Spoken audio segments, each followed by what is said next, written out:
My sister demanded my $100,000 bonus, because she's a mom. My parents backed her.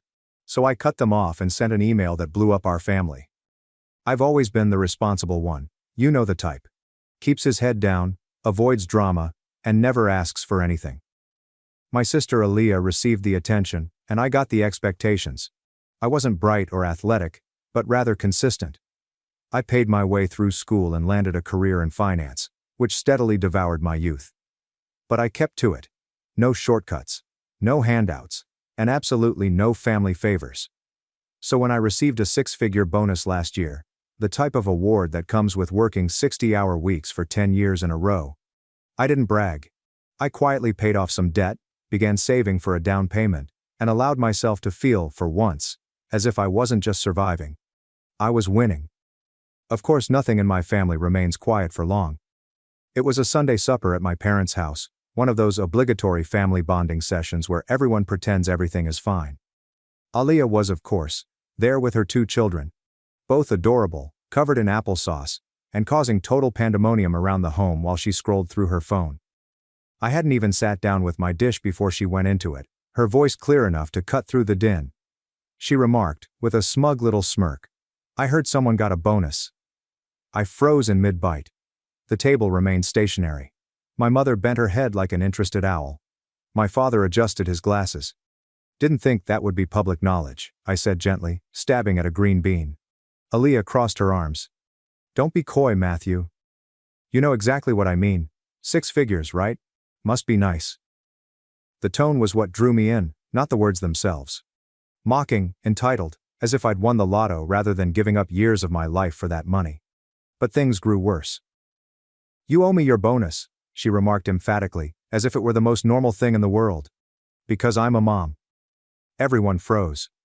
I genuinely thought I had misheard her. I looked at my mother, expecting her to interject and point out the insanity of what had just been said. But no. Instead she nodded, as if Aaliyah had just quoted scripture. "She's right, Matt," Mom murmured, setting down her fork. "Raising kids is harder than anything you do in an office. You have no idea what it takes." My father responded, "Family takes care of each other. It's not just about who earns what."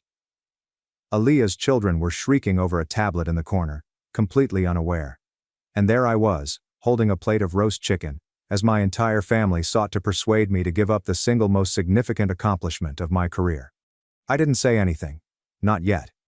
I simply smiled, nodded, and discreetly cleared my plate. But on the inside, something essential shattered. They had no concept what I could do when I determined I was done. The truth is, it wasn't Aaliyah's demand that surprised me most. That was the look in my parents' eyes when she said that, as if she were the one who had climbed the corporate ladder, missing vacations, missed birthdays, and struggled with burnout. They seemed to feel that simply being a mother gave her a moral claim to whatever I'd achieved. And for the first time, I recognized something unsettling. This was not spontaneous. Aaliyah was somehow aware of the bonus. And my parents didn't just go along with it. They had probably been discussing behind my back for days, if not weeks. I couldn't keep up with how quickly the dots connected. A week ago, my mother emailed me unexpectedly, "You should consider putting a little money aside for the kids. You know, their future." At the moment, I understood she meant a college fund. I now know she probably meant my money, not hers. Then there were the minor statements Aaliyah had made in the last month. "Must be nice to have no responsibilities. Some of us don't get to sleep in on Sundays. You'll never understand real stress until you're a parent." I'd laughed them off. She always had a penchant for self-pity and martyrdom. But now it was clear, this wasn't a spontaneous outrage. This was a pitch, a campaign. And I had been too trusting to notice it. After supper, I drove home in silence. No music, no podcast, just the quiet buzz of realizing I'd become a resource in their eyes. Not a son, not a brother, a wallet. By the time I returned to my place, my stomach had formed a silent knot. I didn't feel rage. Not yet. I felt something colder. Somewhat quieter. I knew what I needed to do next, and it would begin with a simple motion. I was going to take back control. The next morning I called in ill to work, something I never do. I needed the day to be spent acting rather than wallowing. Aaliyah want to make this about fairness, sacrifice and family. Fine. I would make it about borders. First, I logged into all of my bank accounts, including checking, savings, and brokerage accounts. I opened a new bank account with a completely different institution and moved the majority of my bonus there. Not only that, I automated it.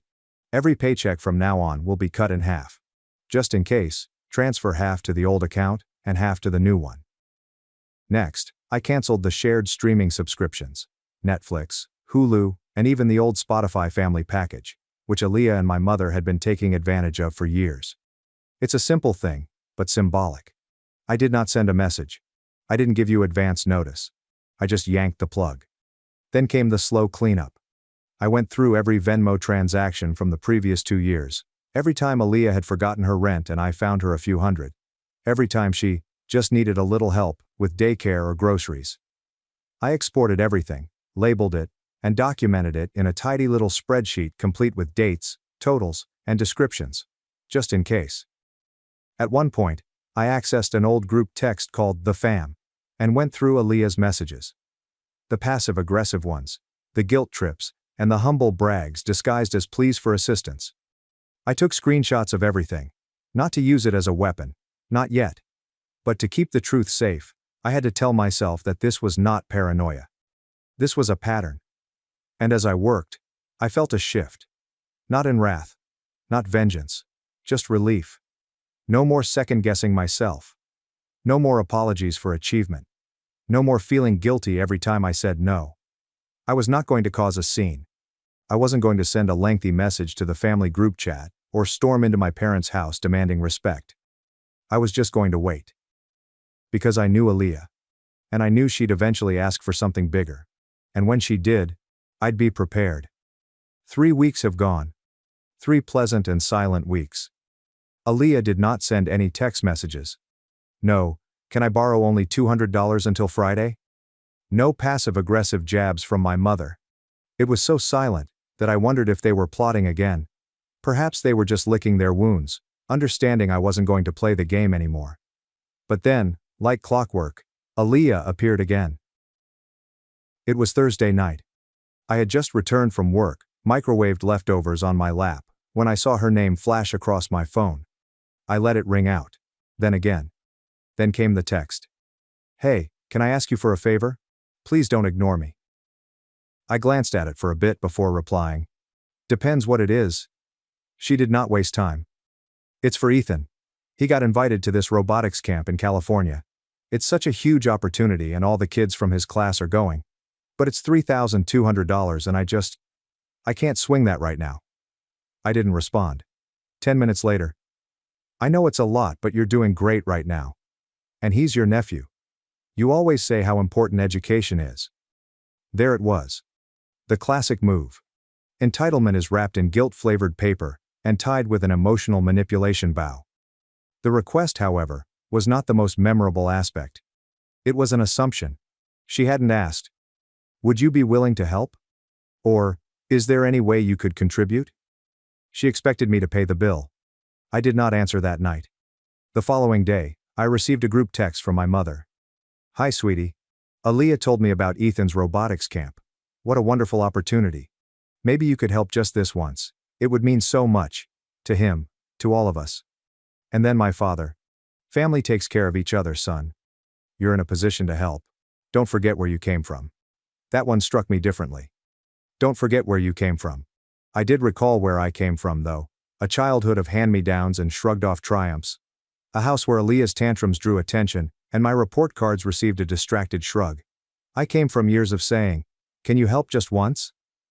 Each of which becomes a routine. I ended the group conversation and opened a new document. I titled it, "The Truth About Aaliyah." Then I started to write. Not a rant or a tantrum, just facts.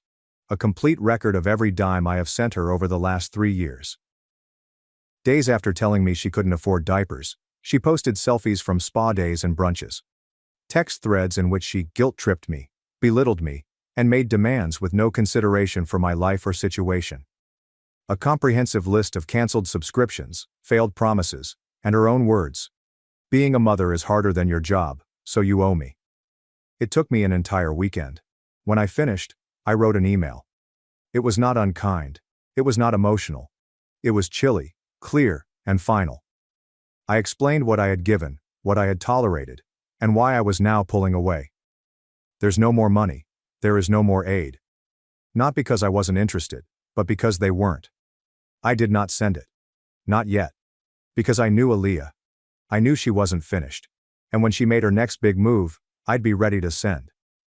It did not take long. The following weekend, Aaliyah asked the entire family to dinner at our parents' home. She casually forgets to bring anything to the potluck party. I had no intention of going. But then my mother called and said, "Please, just come. Let's all be together. No drama." I almost laughed at the end. Still, something compelled me to attend. Not out of obligation, but out of instinct. Like the final act of a lousy play was about to start, and I didn't want to miss it. When I walked in, the dining room was already filled. My father was carving roast beef like it was Thanksgiving, and Aaliyah was serving champagne like she was having a fundraiser.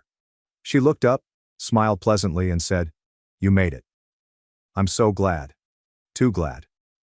Something felt odd. We sat. We ate. The common conversation topics include the weather, school, and a neighbor's divorce. Then, as the plates were cleaned and dessert arrived, Aaliyah clinked her glass. "I actually have a little announcement," she told me. I recognized that tone. That sugary, artificial excitement. The quiet before the storm. She stood and smoothed her shirt. "So, I've decided to finally go back to school. Finish my degree. It's something I've wanted to do for years, and I've been inspired by how hard my brother works." She gestured toward me, but her smile did not reach her eyes. To finally invest in myself. There was modest applause. My mother was beaming. My father gave her a proud nod. Aaliyah continued. "Since we're all here, I just wanted to ask." Then she turned toward me. "Matthew, would you help support me? Just for the first year?" The room became quiet. "I mean, you're always saying how important education is," she added, chuckling. "You could literally change my life. It's not that much for you. Not like you have a family or anything." There it was. A gut punch wrapped in a compliment. It's not like you have a family. Like my lack of a wife and children made me less deserving of my own money. As if I existed as a reserve fund for hers. My mother interrupted before I could say anything. "She's trying to better herself. Can't you meet her halfway?" And my father, ever the philosopher, added, "This is what families do. We invest in one another." I looked around the table. Aaliyah smirked. My mother's expectant gaze. My father's detached approbation. And I realized, they actually expected me to fold. I laid my fork down, grabbed into my pocket, and took out my phone. I opened the email I wrote the week prior, the one including all receipts, all the details, all the truths. I rose up to clear my throat. "No." Aaliyah blinked. "Excuse me?" "No," I said louder this time. "Not this time, not ever again." My father began to speak, but I raised my hand. "I'm not going to argue, I'm going to show you." I pressed send. All of their phones lit up practically simultaneously. The room grew silent as they, one by one, checked their devices. My mother's smile wavered. Aaliyah's face gradually changed the hue of her wine. My father's jaw locked. At that point, you could hear the figurative house of cards crumble. Aaliyah looked up, her voice a whisper. "You kept track?" "Yes," I answered. "Because you never did." I turned to my parents. "You taught me to take care of my family." And I did. "But you never said it had to be at the cost of my dignity." Silence. I took up my coat. "You want someone to fund your education?" I inquired, glancing at Aaliyah. "Try FAFSA." And with that, I exited the front door. For the first time in years I felt liberated. I wasn't expecting fireworks when I left. I anticipated silence. Perhaps some angry texts, a guilt trip or two. What I received instead was an avalanche. That night, I turned my phone off. I wanted to sleep deeply for the first time in months, free of the dull ache of obligation. And I did, peacefully and dreamlessly. But when I awoke the next morning, I found 48 unread messages. The first came from Aaliyah. "Wow. Way to humiliate me. You blindsided me in front of Mom and Dad. You made me look like a beggar." As if she needed assistance with that. Then came my mother. "You didn't have to be cruel. We're family, Matthew. You could have talked to us privately. Privately. After years of public pressure, manipulation, and emotional ambushes over roast chicken. My father sent the shortest message. Disappointed in how you handled that. Thought you were better than this. There it was. Disappointed. They never used this word when Aaliyah dropped out of school, went back home or worked 3 jobs in 2 years. But I'd embarrassed them, and that seemed to be the actual offense. I did not respond. Instead, I dressed, prepared a pot of coffee, and went about my business as if nothing occurred. Because nothing had happened to me. What happened at dinner was not a meltdown. It was not an explosion. It was a boundary. Something long delayed. Over the next few days, things became stranger. Aaliyah removed most of her social media posts. My mother quit texting. My father went silent. And then I got a message from someone I hadn't heard from in years. My cousin, Rachel. Hey, just read the email. Good for you. You said what the rest of us have been too scared to say. We all saw it, Matt. You just had the spine to say it out loud. It turns out that my email had been forwarded. A lot. I began hearing from distant relatives, cousins, and even an aunt who had relocated out of state. Everyone stayed the same thing. We always knew Aaliyah took advantage. We just didn't know how bad it was. I did not feel vindicated. I had a sense of being seen. But the true surprise arrived a week later. A letter. Not an email. Not a text. A tangible envelope in my mailbox, addressed in Aaliyah's handwriting. Inside, there's one piece of lined paper. There are no theatrics. No apologies. Just, you made your point. Loud and clear. I hope you're happy. I folded it in half, placed it into the drawer, and did not respond. Because I was pleased. It's strange how peaceful life becomes after you unplug from the noise. No frantic texting, no unexpected bills. There were no sudden emergencies that always required my assistance. Just silence. At first I kept expecting the other shoe to drop. A confrontation, a desperate attempt to entice me back in. But it never arrived. Aaliyah went dark. My parents sulked in the shadows. And I received something I had not had in years: space. I began walking after work. Long, aimless excursions through neighborhoods that I used to rush past. I picked up my guitar again. I even began preparing for the solitary trip I had always postponed. There is no one to obtain permission from. I have no one to pay for except myself. It's remarkable what happens when you cease being everyone's fallback option. You begin to feel like the central character in your own life. I didn't detest them. Not even Aaliyah. But I didn't miss them as much as I had previously. That, I knew, was freedom. It was a dreary Saturday afternoon when she arrived. I was halfway through organizing my office, which I'd been putting off for years, when the buzzer rang. I was not expecting anyone. No deliveries. There are no buddies dropping by. I nearly ignored it. But then there was another buzz. This time much longer. I used the intercom. Yeah. A pause. Then I heard a familiar voice, tiny and hesitant. Hey, it's me. Aaliyah. I did not respond right away. I just stood there, palm hovering over the button, my heart thudding in that uncomfortable, protective way it usually does around her. I eventually buzzed her in. When I opened the door, she was waiting there, holding a paper bag from the bakery down the street, as if that might soften the landing. She seemed exhausted. Not in her normal exhausted mom fashion, but in the way people appear. When the act is over, no makeup, no smile, Aaliyah is unfiltered. Can I come in? She quietly inquired. I stood aside. She entered like a guest, not like my sister, who used to storm in and plunder my refrigerator. She didn't sit until I motioned to the couch. I'm not here to fight, she replied, or ask for anything. That part took me off guard. She laid the pastry bag on the table between us and stared at it, as if it might speak for her. I needed to see you, she said, because it's weird not having you around. Not hearing from you. Not yelling at you when you don't text back. I did not say anything. She offered a quick laugh. I deserved everything you said. All of it. And the email, that was brutal. But it wasn't wrong. This astonished me more than the visit itself. Aaliyah truly looked at me. You know, when you sent that email, Mom said you were being cruel. But when I read it, I realized you were just done pretending. And that's worse in a way. You didn't yell. You just let go. She shakes her head. It's weird how loud silence is when someone finally pulls away. For a moment we sat there. Not as adversaries. Not even as siblings, actually.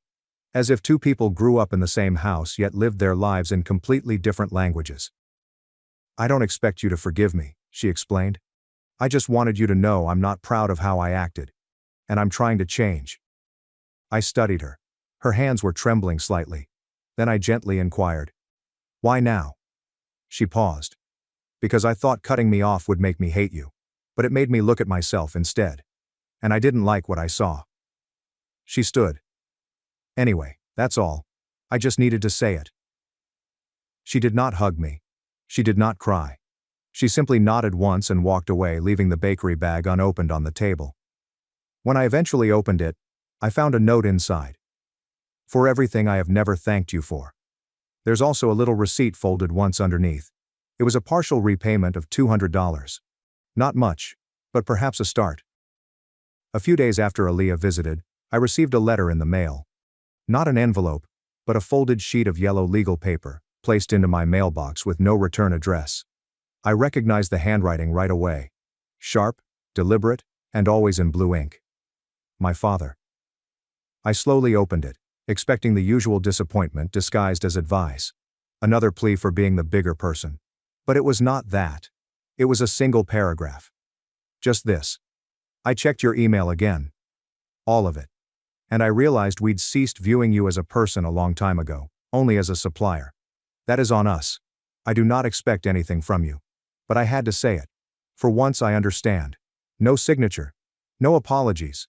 Just comprehension, scribbled like a guy attempting to recreate history in a few precise lines." I did not cry. But I sat with it for a long time. It wasn't a real closure, but there was a fracture in the wall. And maybe that's where the healing begins. Thanks for watching and sticking around till the end. If you enjoyed these stories, make sure to subscribe and hit the bell so you don't miss the next drama-filled episode. My girlfriend lied to her boss about me and slept with a married coworker. So I triggered an HR investigation and left her life in ruins. Am I the asshole? I'm Max, a 38-year-old marketing director at a mid-size company. To give you some context, Briona, my 36-year-old girlfriend, ex-girlfriend, works as a pharmaceutical sales executive. After a year, we moved in together and developed what I believed to be a strong relationship after meeting at a charity golf tournament. We talked about it even though we weren't married. Have names chosen for future children, the entire bundle. Briona's big promotion to regional director of sales 6 months ago was the beginning of the issue. Her title was impressive. Her compensation increased significantly, and all of a sudden she was attending regional meetings and conferences twice a month. I was all for her. Took on additional domestic duties, adjusted my schedule to meet her new needs, and even assisted her in creating her presentations when she was pressed for time. In retrospect, that's when things started to change. Little things at the beginning. She would talk about her co-workers, but she would never propose that we meet. Our pictures vanished from her social media accounts. She began to dress differently, sporting looks and cosmetics I had never seen before. She would respond to my compliments by saying, "It's what professionals in my position wear." This implied that I wouldn't get it, even though I hold an executive position myself. Her company's annual gala was announced last month. Black tie. Welcome spouses and significant others. At first, Briona informed me that the gathering was just for staff. It wasn't until I heard her talking about what her coworkers' husbands would be wearing during a phone conversation that I realized the truth. She said she was merely attempting to save me a dull evening when I confronted her. She agreed that I could come after some debate. I even purchased a new suit for the event. It was a well-tailored Armani that cost $3,000, nothing fancy. I wanted to dress up for her special evening.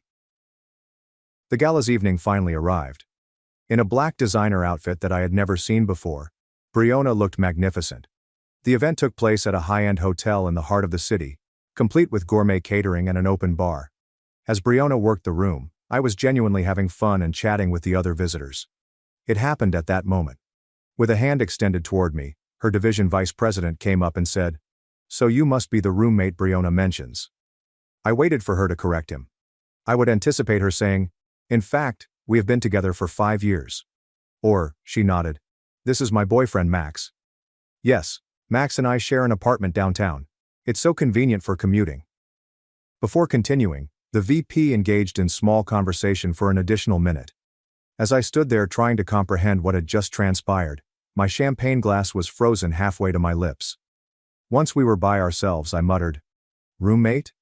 She gave a shrug. "Don't make a scene. Graham is a traditional guy.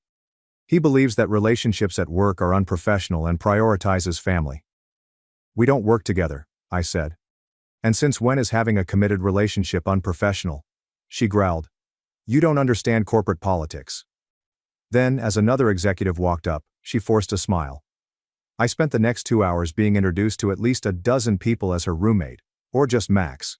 Every time, my patience eroded a little more. I was furious by the time we arrived home, but I was resolved to have a sensible discussion. I questioned her as she slipped off her heels in our foyer. "What was that about? 5 years together and I'm suddenly your roommate?" She let out a loud sigh, as if I were a child incapable of understanding a basic idea. "It's not personal, it's professional. My relationship status isn't relevant to my career." "Not relevant? You invited me to a partner's event." She poured herself a glass of wine without handing me one, saying, "I invited you because you kept pushing the issue. Honestly, you should be grateful I keep you around at all." I blinked. "Excuse me? Let's be real, Max. I'm on track to make senior leadership in 2 years. My career is taking off. Meanwhile, you're—" She made a vague gesture toward me. "Comfortable." I reminded her. "I'm a director at my company. I make 6 figures. I've supported every career move you've made." She gave an eye roll. She took a sip of wine and said, "Your company has 50 employees? Mine has 20,000. You're a big fish in a puddle. Face it. You're lucky I've kept you around. Most women in my position would have upgraded by now." The remark struck like a blow to the body. 5 years. That's all she was giving me as charity. I knew I had 2 options. I could argue, battle, try to convince her of my worth, or I could just agree. I went with the latter. "You're right," I muttered. "I haven't been appreciating your success properly. I'm sorry." She was taken aback by the abrupt surrender. Her face changed from disdain to perplexity to contentment. "Well, I'm glad you understand." "I do now," I told her confidently. "It won't be an issue going forward." My response seemed to please her. Even though we slept more apart than normal, we went to bed without talking anymore. Still sporting the diamond earrings I had given her for our 4th anniversary, she departed early the following morning for a brunch meeting. I started carrying out the plan I had developed throughout my restless night as soon as her automobile backed off. Documentation comes first. I photographed everything in our flat, paying particular attention to the things I had bought. I had paid the security deposit on our leasing agreement, which was in both of our names. My contributions to our joint costs are shown on the bank statements. Screenshots of my monthly deposits to our joint account, which, as I was paid well by my employer, paid for 70% of our rent and utilities. I then called my job, my lawyer, and my bank. I got everything in motion by lunchtime. After that, I packed deliberately and efficiently. Only took things that were definitely mine, such as clothes, personal belongings, and antiques. Anything we'd bought jointly, anything that might have been a present for her, was left behind. In fact, while Brianna was asleep the previous evening, I had called a moving firm and explained my predicament without getting too personal. "Need to move out while my ex is at work tomorrow," was all I had to say. They had heard it previously. Although the next day service charge was high, it was well worth it. At 1 p.m., the movers arrived. As planned. The unit was half empty by 3 o'clock. I've left my home office. I've moved out of the living room furniture I brought from my last flat. The costly entertainment system is no longer there. I lost the original artwork I had gathered. Even the refrigerator and washer-dryer set I bought when we first moved here are gone.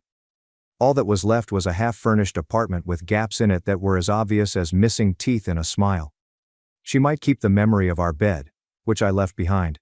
She had chosen the kitchen table. Of course, her clothes. The ornaments she had chosen.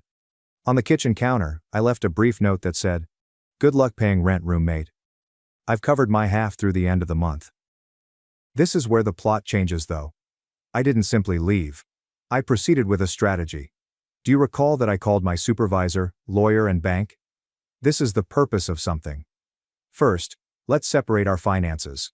Not merely shutting down joint accounts, but starting a thorough financial analysis of our partnership. Every trip, gift, and shared expense is tracked down and evaluated. Reviewing our legal entanglements is the second call. Despite not being married, we had real estate holdings, investments, a joint holiday home, and an upstate cottage ownership agreement. Legal connections that would require meticulous disentanglement. Call 3. Putting my professional backup plan into action. I was offered a job at a big Chicago company 6 months prior, which would have paid almost 3 times as much as I do now. But since Briona had a job here, I said no. I contacted Now to check on the status of the opportunity. Yes, it was. I was unaware at the time that Briona had been leading a double life, going much beyond simply referring to me as her roommate at a business function. I was checking into a hotel later that afternoon, when I got a call from an unidentified number. Of all people, it was Briona's vice president, Graham. "Max, this is awkward, but are you and Briona still together?" Perplexed by his inquiry and the fact that he had my number, I inquired as to how he had obtained my contact details. "You gave me your business card at the gala," he clarified. "Said to reach out if we ever needed marketing consultation. I kept it because, frankly, something felt off about your situation." I verified that Briona and I had recently parted ways. A long pause ensued. "I thought so. Look, there's something you should know. The reason I called you her roommate last night is because that's how she's been describing you for months. But she's also been seeing someone else, Charles from law. They've been quite open about it at work events you weren't at." It felt like the floor fell away from me. "How open?" "PDA at the last corporate retreat, sharing rooms on business trips. Everyone assumed you two had some kind of arrangement." With trembling hands I thanked him for being honest and hung up. She used him as a convenient cover for her affair, not just as a roommate. Everything changed after this realization. Now I thought that my measured answer was insufficient. The well-planned departure appeared too mild for the deceit I had experienced. I therefore started the second step, which I now see was going nuclear. 48 hours later I had 1. Withdrew my half of our joint investment in a holiday home, resulting in a forced sale during a very bad period for the market. The lease was up in 60 days, so I informed our landlord that I would not be renewing it. I made it plain that I was distancing myself from any future, but I paid my share through then. 3. I declined their counteroffer by contacting the HR department of my now former employer and stating that I was moving because of personal reasons. My position had become untenable when I brought up my significant other's contact with someone at her company. Left breadcrumbs but did not identify names. 4. Tagged a few mutual friends in a single social media post announcing my joyful job transfer to Chicago so Briona would see it. 5. Phoned my cousin, who works in a different division of the same pharmaceutical company. Knowing that the office rumor cycle would start, they told others what had transpired. That night, the calls began. "Where is all your stuff? Are you seriously moving out over one comment? You can't just leave like this. The rent is due next week. Why is Simone from accounting asking me about Charles?" Were among the hundreds of increasingly frantic messages that began with Briona. I didn't respond to any of them. "They're investigating me and Charles for non-disclosed workplace relationship violations. What did you do?" was the text that followed, confirming that I had reached my goal. I didn't answer though. Her tone had entirely shifted by the third day. "Max, please, I'm sorry. What I said was horrible. You were never just a roommate. Please call me back." I didn't. By the end of the week, I had deposited money for a lakeside apartment, signed the contract for my new job in Chicago, and was getting ready to drive across the country. I learned of what had transpired at that point from mutual friends. Until the investigation was completed, Briona had been put on administrative leave. It appears that Charles used their text exchanges to support his assertion that she had chased him assiduously. Her meticulously cultivated professional persona was disintegrating. Her share of the substantial loss from the sale of the cabin we purchased together was primarily caused by the withdrawal penalty. The landlord had already put our flat up for rent, so she would have to find a new home fast because our joint accounts, which I had canceled, had ruined credit. Briona arrived at the hotel 2 weeks after the gala, while I was preparing my car to leave for Chicago. Someone I hardly recognized took the place of the calm executive. Red eyes and disheveled hair. The sight of her did not surprise me. My hotel wasn't a secret.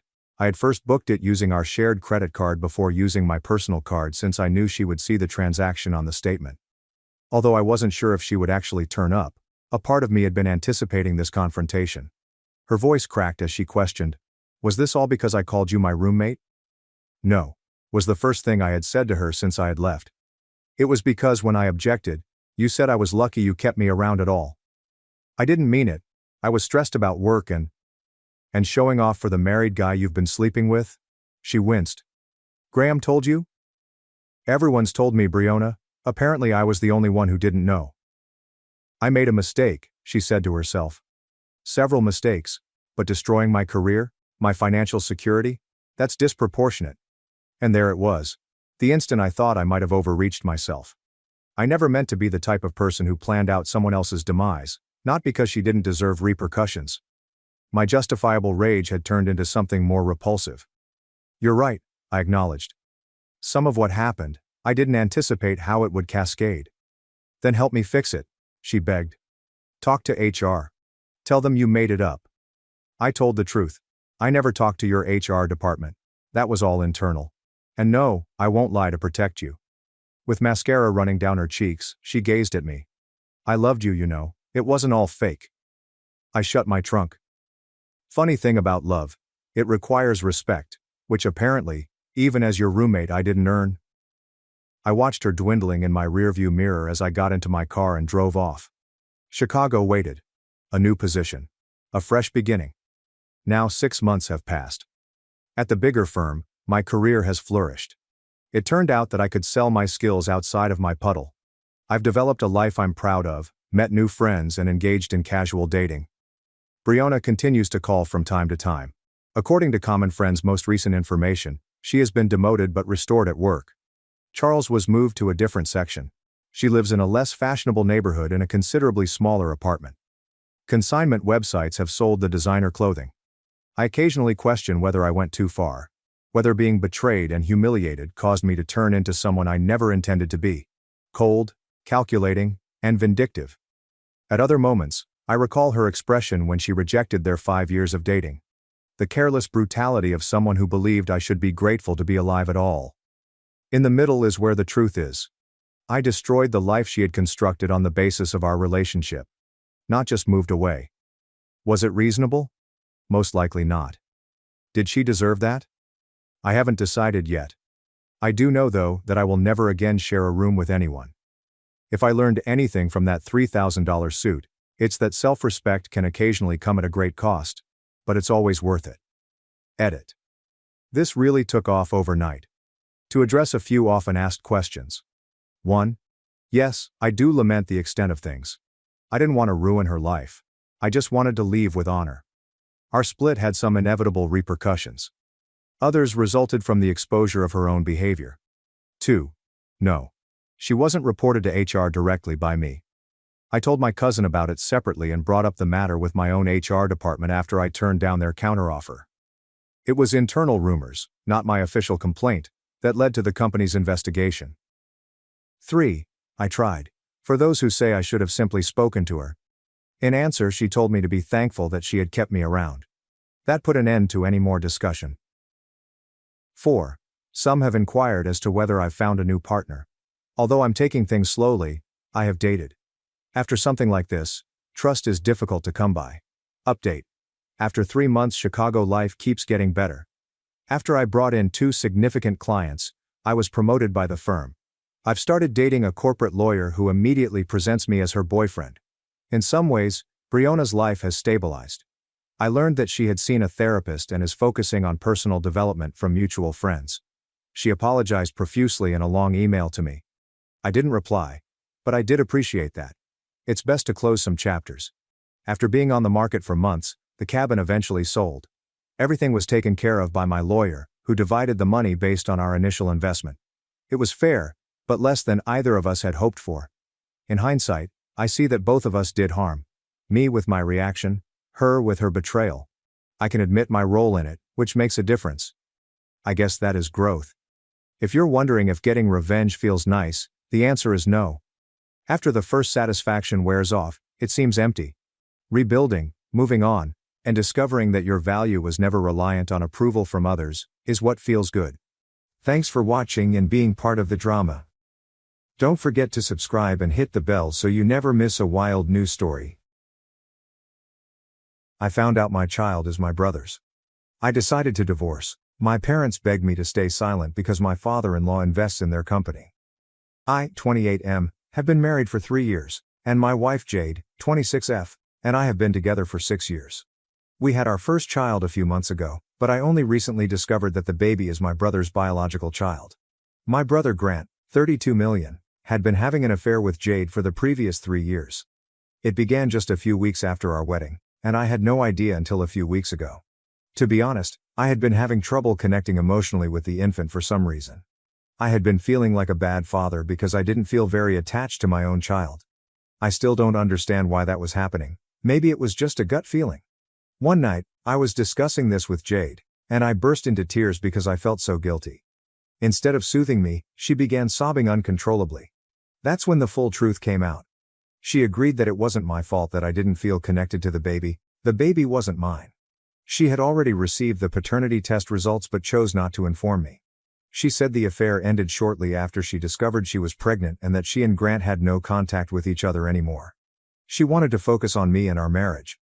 But once she told me the truth, it was too late. I started packing right away and went, despite the fact that it was late at night. Since then, I have been staying at a hotel. Jade attempted to stop me. She was quite furious, but I just left. I even blocked her, so she couldn't reach me. Since then, this has drained a lot of my emotional energy. For the first few days, I couldn't process what was going on. I did not even inform my parents about it. But they found out, thanks to Jade and Grant. Instead of comforting me, they called, said they knew everything, and then began telling me that whatever had happened was in the past. They claimed that Jade had made a mistake, but as her husband, I had to forgive her, put everything else aside, and focus on our family and our marriage. I had no concept what they meant by family, because the infant was not mine. It was ludicrous of them to advise that I raise the baby as a father and stay with Jade despite everything. I believed they were insane, but my dad eventually told me the reality. Apparently, this was merely a commercial transaction for my parents. My father-in-law intended to invest in my father's failing logistics business in order to restore it. My father-in-law runs numerous established enterprises and is financially secure. I knew my parents were always impressed with the family I married into, but I never imagined it would mean so much to them. Apparently, this investment has been in the works for quite some time, and they intended to surprise us with it in a few weeks once everything was finalized. However, divorcing Jade would have a negative impact on their personal ties. They were concerned that my father-in-law would reconsider investing in the firm. According to my parents, my father sorely needed this money to keep his firm running. That's why they wanted me to suck it up, remain silent, and not make a big fuss about it. They wanted me to pretend everything was fine, raise my brother's child as if it were my own, and forgive my unfaithful wife, all in order to complete their commercial agreement. I was so horrified, I hung up and blocked them. Then, just for good measure, I started looking for a lawyer right away. As soon as I met someone suitable, I filed for divorce. Jade was served approximately 3 days ago.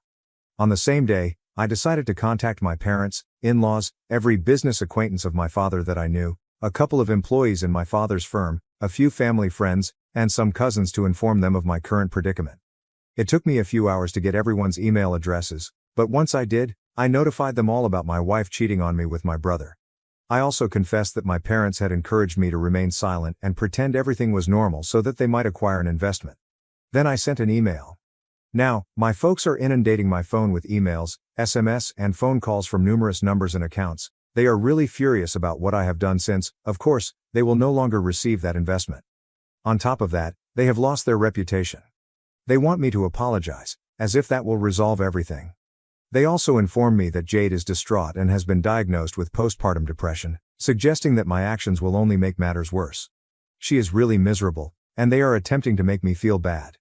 But, honestly, I don't feel awful about anything. I think they earned it. So, am I the asshole for exposing the truth about my wife and parents, embarrassing them in public? Edit. Okay, I see there are a lot of questions concerning Grant, his relationship with Jade and me, and other things. So I will address that. Grant and I had a fairly normal connection, as most brothers do. The entire event was totally unexpected. We haven't spoken once since finding out. Grant had an apparently typical connection with Jade. I never suspected there was anything going on between them. Furthermore, Grant had always been a loner who had no interest in sticking with one woman for an extended period of time. His job forced him to travel frequently, and aside from that, he was spontaneous and always on the go, completely unlike me. From what I understood, he was never Jade's type, either in appearance or demeanor. So, obviously, none of this made sense to me. Jade informed me that they just started hooking up after we got married, and it ended when she discovered she was pregnant. She might be saying the truth or not. But, even then, I saw nothing strange. They were just very excellent at concealing it. Whatever it was, I always assumed they were only friendly with each other. I'm not exactly sure why Jade cheated on me. When she was attempting to persuade me to stay and justifying herself, she mentioned how I overworked at the beginning of our marriage. I had just started working because I did not want to continue my father's business. I knew I needed to work hard if I wanted to advance. Sure, some may say I was serious about my profession, but I never overworked or carried my work home with me. I believe she was just bored and wanted an excuse to meet up with someone else, which is exactly what she did. Any other reason she provides is only an attempt to rationalize her behavior because she does not want to recognize that this was totally her fault. That is pretty much all I know about Grant and his relationship with Jade. Update 1. Thank you all for your comments and support. It means a lot to me, especially given my current situation. Everyone hates me, whether it's my parents or my in-laws, because they believe I embarrassed them by informing so many people about what Jade did, including those who didn't need to know. It's been a few days, and I've spent every second either drowning in work at the office or returning to the hotel and deleting the innumerable texts and emails my parents continue to send me from various accounts. They are absolutely relentless. They're simply not going to quit. I try blocking them, but they keep creating new accounts and numbers. I'm not even sure why they're going to such extremes. The damage is already done. My apologies will not change the reality, nor will they become more respectable. My in-laws reached out to me a few days ago. They explained that my email was entirely unnecessary. They discovered who else I had emailed it to and accused me of sending it to a group of individuals my parents knew solely to disgrace them. However, they allege that because I did so, Jade was also humiliated. I don't understand why I should feel awful about that. That woman literally cheated on me with my brother and was content to let me believe the baby was mine, enabling me to raise my brother's child as my own, until she broke down that night. She did something disgusting. She completely earned this. I didn't bother responding to my in-laws since I really just want to move on from this. I'm currently waiting for Jade's lawyer to react to the divorce filing. In my opinion, I've been quite fair, and I just hope she doesn't complain about anything. As for the baby, it isn't mine, so I won't be donating anything. I might be the father mentioned on the birth certificate, but that makes no difference to me. I don't detest the baby or anything. In fact, the baby is the only fully innocent individual in the whole affair. I honestly feel horrible for him because he will pay the price for his parents' misdeeds. Even still, it is not my job to care for a child who is not biologically mine, especially if the real father is my brother. If Jade brings up anything regarding the kid, I already know I'm not going to accept responsibility. I'm basically ready for every potential circumstance because I have no idea what to expect right now. I haven't spoken to Jade since I left, and I don't want to ever speak to her again. I know she is unhappy right now, enough people have told me so. Even as I was leaving, I could tell she was really sad. I just hope her pain doesn't lead her to believe she can dispute the divorce and convince me to stay, because that will never happen. At all costs. I will do whatever it takes to get out of this circumstance. In the meantime, I'm hoping she doesn't drag this out and make things much more difficult than they currently are. Please keep me in your prayers, and I hope she does not oppose the divorce and make matters worse for everyone concerned. She still has a few days to respond, so I'm praying she makes the correct decision. Update 2. Hello everyone, it's been a week since my last update, and today I finally received a response from Jade and her lawyer. Fortunately, she is not opposing the divorce. But now there's another issue. She has provided a child custody agreement, insisting that I step forward as the biological father. She even wrote a statement stating that because I am included on the birth certificate, even though I am not the biological father, I have been involved in the baby's life for the past few months and must accept responsibility, whether I like it or not. It was infuriating. The name on the birth certificate is meaningless in comparison to the paternity test findings. So I immediately contacted my lawyer, and we decided to proceed with disestablishing paternity. That way, I can be legally released from all obligations for the infant. Until the legal process is completed, I will be presumed to be the legal father. But the infant is just 4 months old, so I don't believe it will matter too much. I'm still optimistic that the procedure will be done shortly. My lawyer promised me that the process would not be difficult. Given the baby's age, my absence is unlikely to have any effect on him. He'll most likely forget that I ever existed in his life. It would have been a much bigger problem if I had discovered it later, when he was older. But for now, everything should be good. To be honest, I'm pleased I found out when I did. If this had occurred later, I'm not sure how difficult it would have been to deal with, especially emotionally. I might have developed a bond to the baby, making things even more confusing. I am also relieved that I was unable to bond with the baby at first. I had read about it online and discovered that many new parents face similar challenges, so I hoped that with time, I would bond with the baby like a normal father. But now I thank God that didn't happen. The remorse I felt for not connecting with him prompted me to confess it to Jade, revealing the truth. If I had bonded with the infant, I might not have found out.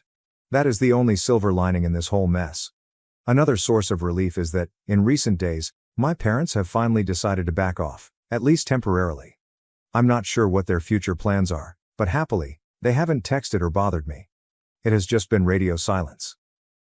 Now that I've had some time to evaluate my future, I'm thinking about moving out of the hotel and into an apartment near my workplace. At the moment, all I want to do is work and sleep. Of course, I can't remain at a hotel indefinitely, it'll get too expensive. So I approached a few acquaintances to put me in touch with a realtor. I'll see where it goes. I've also started responding to everyone who answered my email. Surprisingly, quite a few people expressed sympathy and compassion for me. I'm not sure if their worry was real, but I decided the nice thing to do was answer. Now that I think about it, they must have felt odd receiving such an email. The very least I could do was acknowledge them. Almost 90% of the folks in my family who received the email expressed sympathy and confidence that everything will be all right. The majority of the employees ignored the email, but a handful of my father's business associates responded in like. I thanked everyone, including a few folks I hadn't originally contacted. I'm guessing they got out from other sources, as I'm sure this spread like wildfire as family gossip. But as long as people reach out to express their sympathy, I'm fine with it.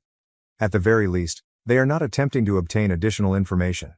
It may appear needy, but right now, I'm quite content to receive whatever lovely words come my way, whether they're true or not, from friends or relatives.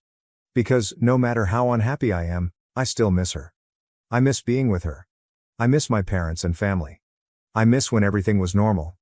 Despite the fact that they betrayed my confidence, I believe it is quite reasonable for me to feel this way. It's not like I can turn a switch and stop caring. It will take me a long time to completely digest everything. But for the time being, I'm in a strange emotional limbo in which I'm unsure how to cope. I feel quite alone right now, but I suppose things will improve someday. I don't think I'll ever be able to totally accept it. Jade was the first woman I ever truly loved, but life won't stop for me. I still need to work. I still have to deal with all of the practical issues, and I have to keep going forward. It sucks. But that's the way it is. Update 3. Hello, everyone. I filed a petition to disestablish paternity about a week ago, and both parents were summoned before family court. Of course, Jade lost her head over it. She didn't know how else to contact me, so she created a phony Facebook account and began phoning me over Messenger. This happened yesterday while I was at a meeting, so I had my phone on quiet. I hadn't even noticed it at first. Later, when I checked, I discovered that she had contacted me approximately 12 times in 45 minutes. She had also sent me a slew of angry messages when I didn't answer.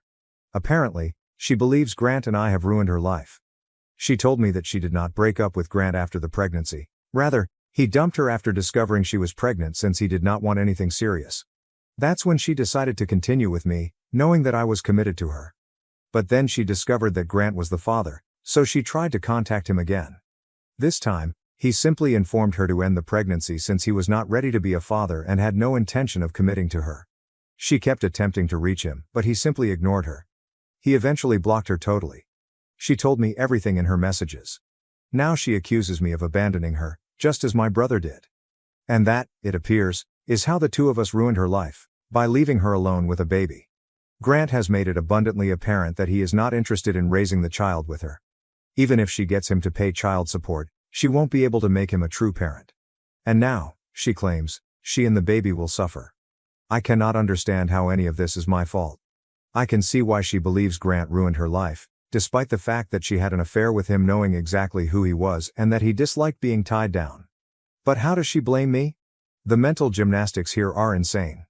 After reading her communications, it became evident to me that she only wanted to play the victim.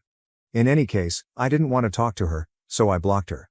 If she knows what is best for her, she will not argue the paternity issue and will allow me to disestablish fatherhood peacefully. This allows her to save time, money, and resources while focusing on getting Grant to step up and pay child support. She's pursuing the wrong brother, that's all I have to say about it. Anyway, the whole problem will be resolved in court, so I don't want to worry about it right now. In addition, I had my parents' support. But recently, I believe they have chosen to leave me alone. In my previous update, I noted that they hadn't troubled me in a few days. Since then, they have not texted me at all. This could be the quiet before the storm, or they may discover they have already lost their reputation and investment. Making me apologize won't solve anything for them. According to what I've heard from a few relatives, my parents have gone utterly missing. They have canceled all of their social media accounts, stopped communicating with family members, and, as far as I know, my father's business has been defunct for quite some time. People believe he is in the process of selling everything, which is why the company is closed. If that's the case, I know he'll be devastated. He was always quite proud of what he created. Ah well. My father is almost in his late 50s, so I hope he has enough savings to retire. I don't believe he can start again and work for someone else at this point in his life. I am not on good terms with him right now, but I know he used to work hard. Perhaps he messed up recently, but he had always tried to be a decent parent to me. So, I hope everything works out for him. That being said, I hope I don't have to speak with him for a while. I'm just not prepared for it yet. Even without me, they still have Grant. He makes a nice living, and I don't think it bothers them that he is rarely at home. He does not have a family, and I doubt he intends to establish one. So, if my parents don't have enough savings, they can always rely on Grant. He may become their retirement fund, and honestly, I hope Jade does the same thing. I hope she gets some child support from him. That'll be enjoyable. Fun for me, but not so much for him. But after everything he's done to ruin my marriage and the life I've created for myself, that's the least I can hope for him. Anyway, that's all for now. I'll post again if anything more happens. Please keep me in your prayers, and thank you all again for your love and support. Update 4. Hello guys, I haven't posted here in a while since I've been quite busy. I suppose my previous update was about 5 weeks ago. But, in the interim, I was able to officially end paternity. That means I will not be paying child support or accepting any responsibility. It was a major victory for me, especially since I assumed she would try her hardest to drag it out. Fortunately, she did not contest it. I believe she realized that opposing it would be a waste of time, money, and resources. Clearly, the family court judge was no fool. She had already refused to comply and provide the paternity test results, so I had to do them separately. But this was not going to influence the outcome. She could have kept it for as long as she wanted, even 10 years, but it would have made no difference because I was not the father.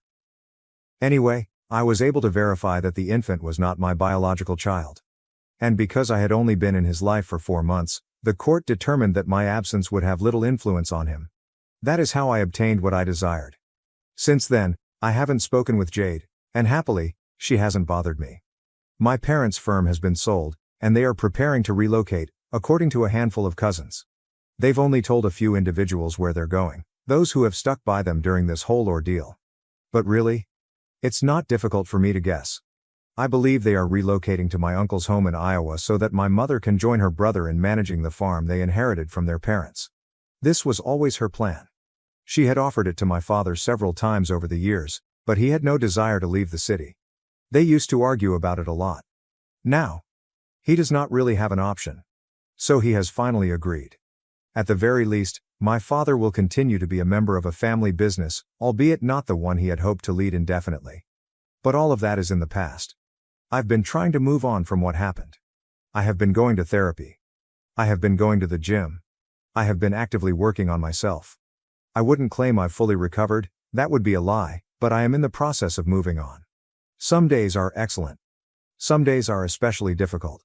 But I am getting by. Update 5. It has been over 6 months since my previous update. A lot of time has passed, and I'm feeling considerably better. I was promoted at work, most likely as a result of all those months spent immersing myself in work to keep myself distracted. Certainly not a healthy coping strategy, but at least something positive came from it. Also, I'm officially divorced. It was finalized a few months ago, but I forgot to mention it here. Because there wasn't much to divide and she didn't want alimony, the process was rather simple. We simply had to wait for the necessary time period to pass before it could be finalized. So, yes. We're officially divorced now. I haven't seen her since then, but a few weeks ago, I learned from some common friends that she had moved back in with her parents.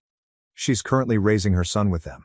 Until lately, she had been living independently in the property we used to share, but I suppose she can no longer afford the rent without me. Perhaps she merely wanted extra assistance from her parents.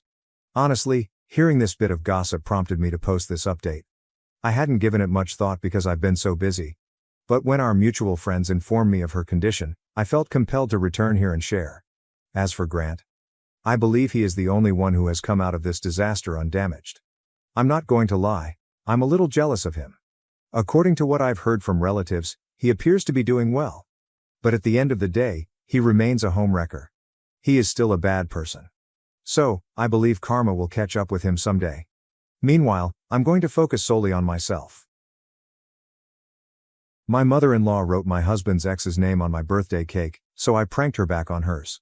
She went quiet, and I blocked her. Allow me to tell you about my mother-in-law, the queen of criticism.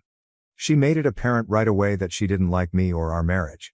Every time she entered our house, it was as if she had a radar for spotting flaws in everything. She had a secret plan to nitpick her way through our lives. Take this one instance. She stated that she preferred a specific type of tea and could not stand anything else. I thought I'd be the perfect host and get her that same tea, but it wasn't enough for her. As soon as she caught a scent, she acted as if I had served her some sort of deadly sludge and tossed it out, insisting she would never say she enjoyed something like that. But that was only the top of the iceberg. This woman had a knack for being snooty in the most innovative ways. She made sarcastic remarks about my cuisine, clothing choices, and even how I furnished our home. It felt like she had a personal vengeance against me. You'd think my husband would put his foot down and advocate for me, right? Well, he tried and failed. He'd always try to smooth things over, saying that she needed to respect our decisions and embrace me as a member of the family, but she wouldn't budge. It was as if she wanted to be the family's gatekeeper and determined I wasn't up to the task. Seriously, who does that? We were meant to be a family, yet she treated me like an intruder. So I couldn't believe it when I learned that my mother-in-law, of all people, had planned a surprise birthday party for me. It was a strange twist given that she had never been a fan of mine. I had conflicting feelings, wondering if she was pulling a prank or actually wanting to make amends. Little did I know that my birthday surprise was going to be anything but joyful. The day began with the usual birthday celebrations, balloons, decorations, and smiles. I tried my hardest to put my worries aside and enjoy the moment, but then the truth hit: the birthday cake. As they brought out the cake, I was delighted to see what it looked like, but imagine my surprise when I saw my husband's ex's name spelled out in huge, strong characters rather than mine. Seriously, how could this happen? I glanced to my mother-in-law, trying to figure out what was going on. She had a smirk on her face that suggested she was hiding something. Then she casually said that she had misspelled my name because she was becoming older and forgetful. Yes, right. It was evident that she did it on purpose. Who misspells their daughter-in-law's name and writes the ex's name on her birthday cake? It felt like a cruel joke, and I couldn't believe she had sunk so low. Everyone else seemed to be in astonishment, unsure how to react. I tried to remain calm, but deep inside, I was hurt and enraged. It was difficult not to take it personally, given all of her caustic words and disdain. When my husband saw the birthday cake, he was as surprised as I was. He sincerely wanted to surprise me with a unique birthday celebration, but his mother stepped in and offered to prepare the entire thing herself. It felt like a promising sign that she was now willing to try to improve our relationship. She expressed to my husband that she wanted him to have a good relationship with me and was willing to make an effort. It was as if she was playing the part of a compassionate and understanding mother-in-law, leading him to believe she had turned a new leaf. He had no idea that it was all a ruse, a devious scheme to ruin my birthday and harm me in the process. I did not want to ruin the party, so I simply smiled. I had other things planned. Now, let me tell you some backstory. My mother-in-law seemed to have a penchant for causing difficulties by comparing me to my husband's ex. It was ironic, because my husband had informed me that she had never approved of his ex. Talk about déjà vu. What made it even more humorous was that my mother-in-law had been my father-in-law's second wife. It was as if she had casually forgotten her own history while messing with ours. The irony was too real. The narrative of my father-in-law was a mystery in and of itself. My spouse knew little about his other family, and I hadn't provided much information either. We just knew that my father-in-law had two families, and his other family seemed uninterested in this one. We heard rumors about a distant and troubled relationship with them, but the specifics were kept under wraps. It was as if there was a hidden barrier that we were never supposed to breach. After a year of marriage, I discovered that my father-in-law's divorce from his first wife was caused solely by my mother-in-law. It was like something out of a soap opera, with family secrets and drama around every corner. I couldn't help but wonder if my mother-in-law's incessant comparisons were an attempt to establish herself and fill the shoes of my husband's first wife. It was as if she was attempting to erase the past and establish herself as the ideal wife. But no matter how hard she tried, she couldn't change the fact that my husband's prior marriage was unrelated to me. We were our own pair, with our own special love story. Coming back to the present, as I previously stated, I did not respond. I simply smiled at her mistake. My mother-in-law's birthday was the next day, so I decided to return the surprise. I decided to play a prank by writing my father-in-law's first wife's name on the birthday cake rather than my mother-in-law's. Of course, I pretended to be completely innocent, blaming the bakery for the mix-up. Oh, her expression when she saw the cake, it was amazing. She was furious, and I couldn't help but smirk. It felt like karma had come full circle. All those times she had belittled me and made me feel unworthy, and now she was the one suffering the consequences. She began yelling and throwing a tantrum, but I stayed calm and composed. My husband attempted to calm her down, but she refused to listen to reason. It felt freeing to watch her lose control for once. I innocently asked whether she was okay, appearing to be unaware of the situation. Inside, I was gleefully chuckling. But she stormed out, unable to take the humiliation. My husband seemed perplexed and inquired as to if I had done it purposely. I refused to admit the reality, so I pretended it was an honest mistake. "Come on, I must have picked up the wrong cake," I said with a completely innocent smile. He was completely taken in. It was my little secret, my opportunity to give her back what she deserved. I knew I shouldn't have descended to her level, but I couldn't stop myself from giving her a taste of her own medicine, and it felt great. Do you think I went too far by bringing up past wounds? My small birthday cake prank appears to have sparked quite a controversy. My mother-in-law is constantly moaning, claiming that I did it on purpose. However, as the saying goes, what goes around comes around. Of course, I denied it and pretended to be completely innocent. I reminded her about the time she ruined up my birthday with the tea incident and how I didn't respond the same way she did. Come on, it was only a cake, right? There's no need to blow everything out of proportion, but you know how mother-in-laws are. They're always looking for an excuse to be dramatic. She enjoys the spotlight, and this was her chance to shine. The entire family is aware of how volatile she can be, so it comes as no surprise that they are all on my side. They've witnessed her dramatic antics before, and they're not buying it this time. It's actually rather funny how the tables have turned. She's used to being the center of attention and getting her way, but this time, she's left red-faced and enraged. I have to say, I am loving the program. My spouse seems to be torn between defending his mother and believing me. But, well, I'm not going to tell you about my little joke. Let him think about what he wants. Everything's in good humor, right? Update 2.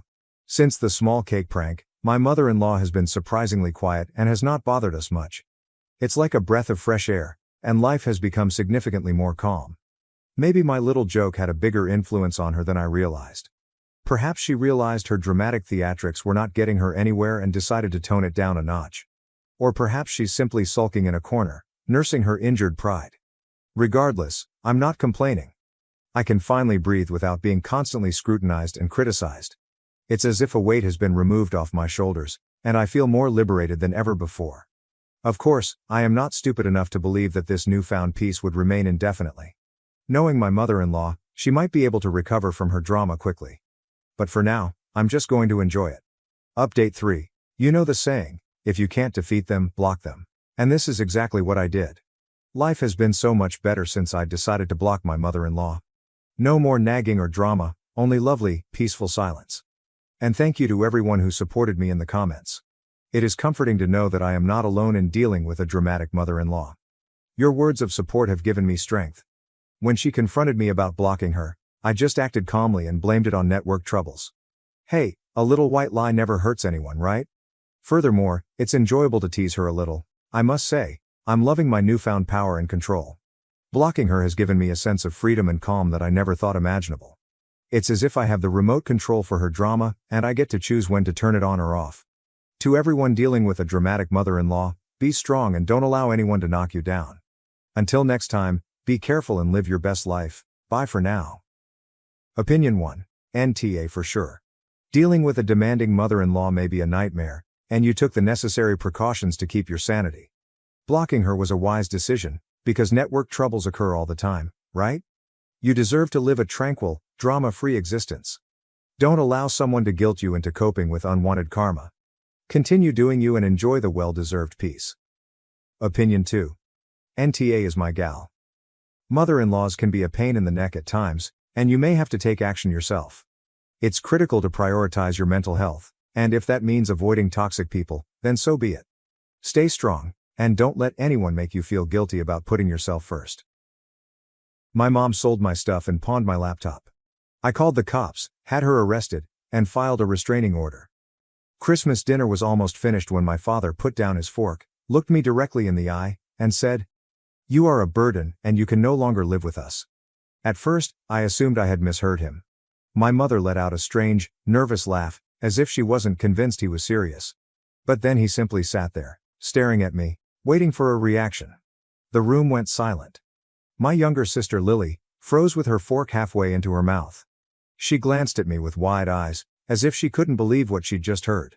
I swallowed the slice of ham I was chewing and set my fork down. "What?" "You heard me," he stated. "You've overstayed your welcome. You need to move out." The reality check. I just sat there, trying to process. I was 23. I had a regular career and could have left long ago, but I stayed because they needed me. I paid the energy bill, internet, and groceries most weeks, which they couldn't afford because my father had been unemployed for years and my mother only worked part-time. I was not a burden. I was the reason the lights remained on in that house. And now, out of nowhere, I'm being tossed out like a useless freeloader. Mom has finally spoken up. "Maybe we should talk about this later." "No," Dad interrupted. "This is my house, I make the rules, and I say he's done here." Lily's fear. Lily set down her fork. She was barely 16, and I could tell she was afraid. She looked at our parents as if she didn't recognize them. What did it mean for her that they could throw me out so easily? I took a deep breath. I wasn't about to argue or plead. What if they wanted me out? Fine. But they were not prepared for what that really meant. I slumped back in my chair. "All right," I said. Dad sat up straighter, as if he had won an imaginary fight. Mom still looked uneasy, but she said nothing. Perhaps she was in shock. Perhaps she didn't care as much as I imagined she would.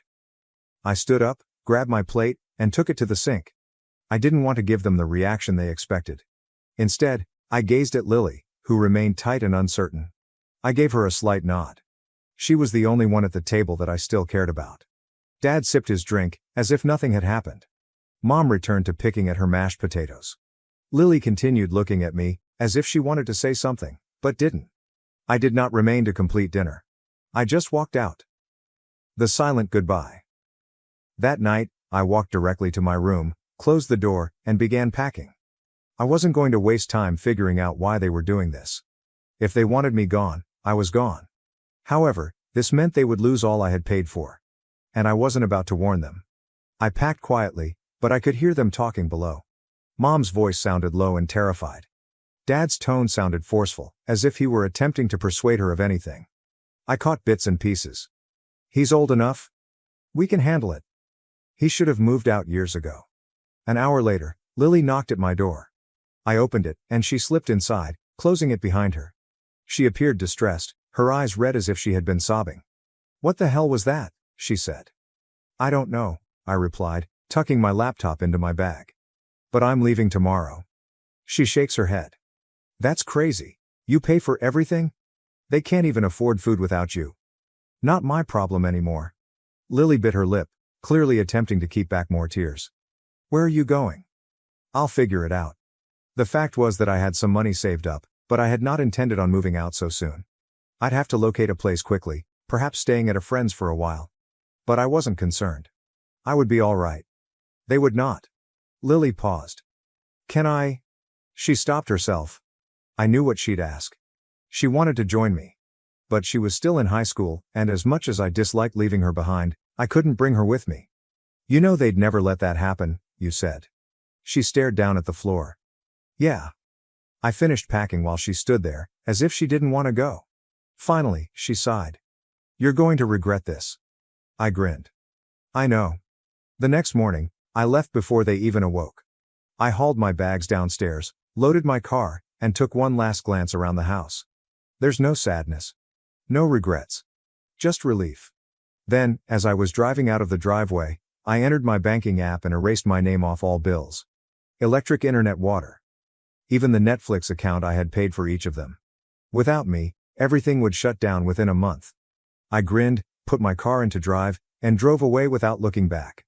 For the next few days, I stayed at my friend Jake's apartment while looking for a place of my own. His sofa sucked.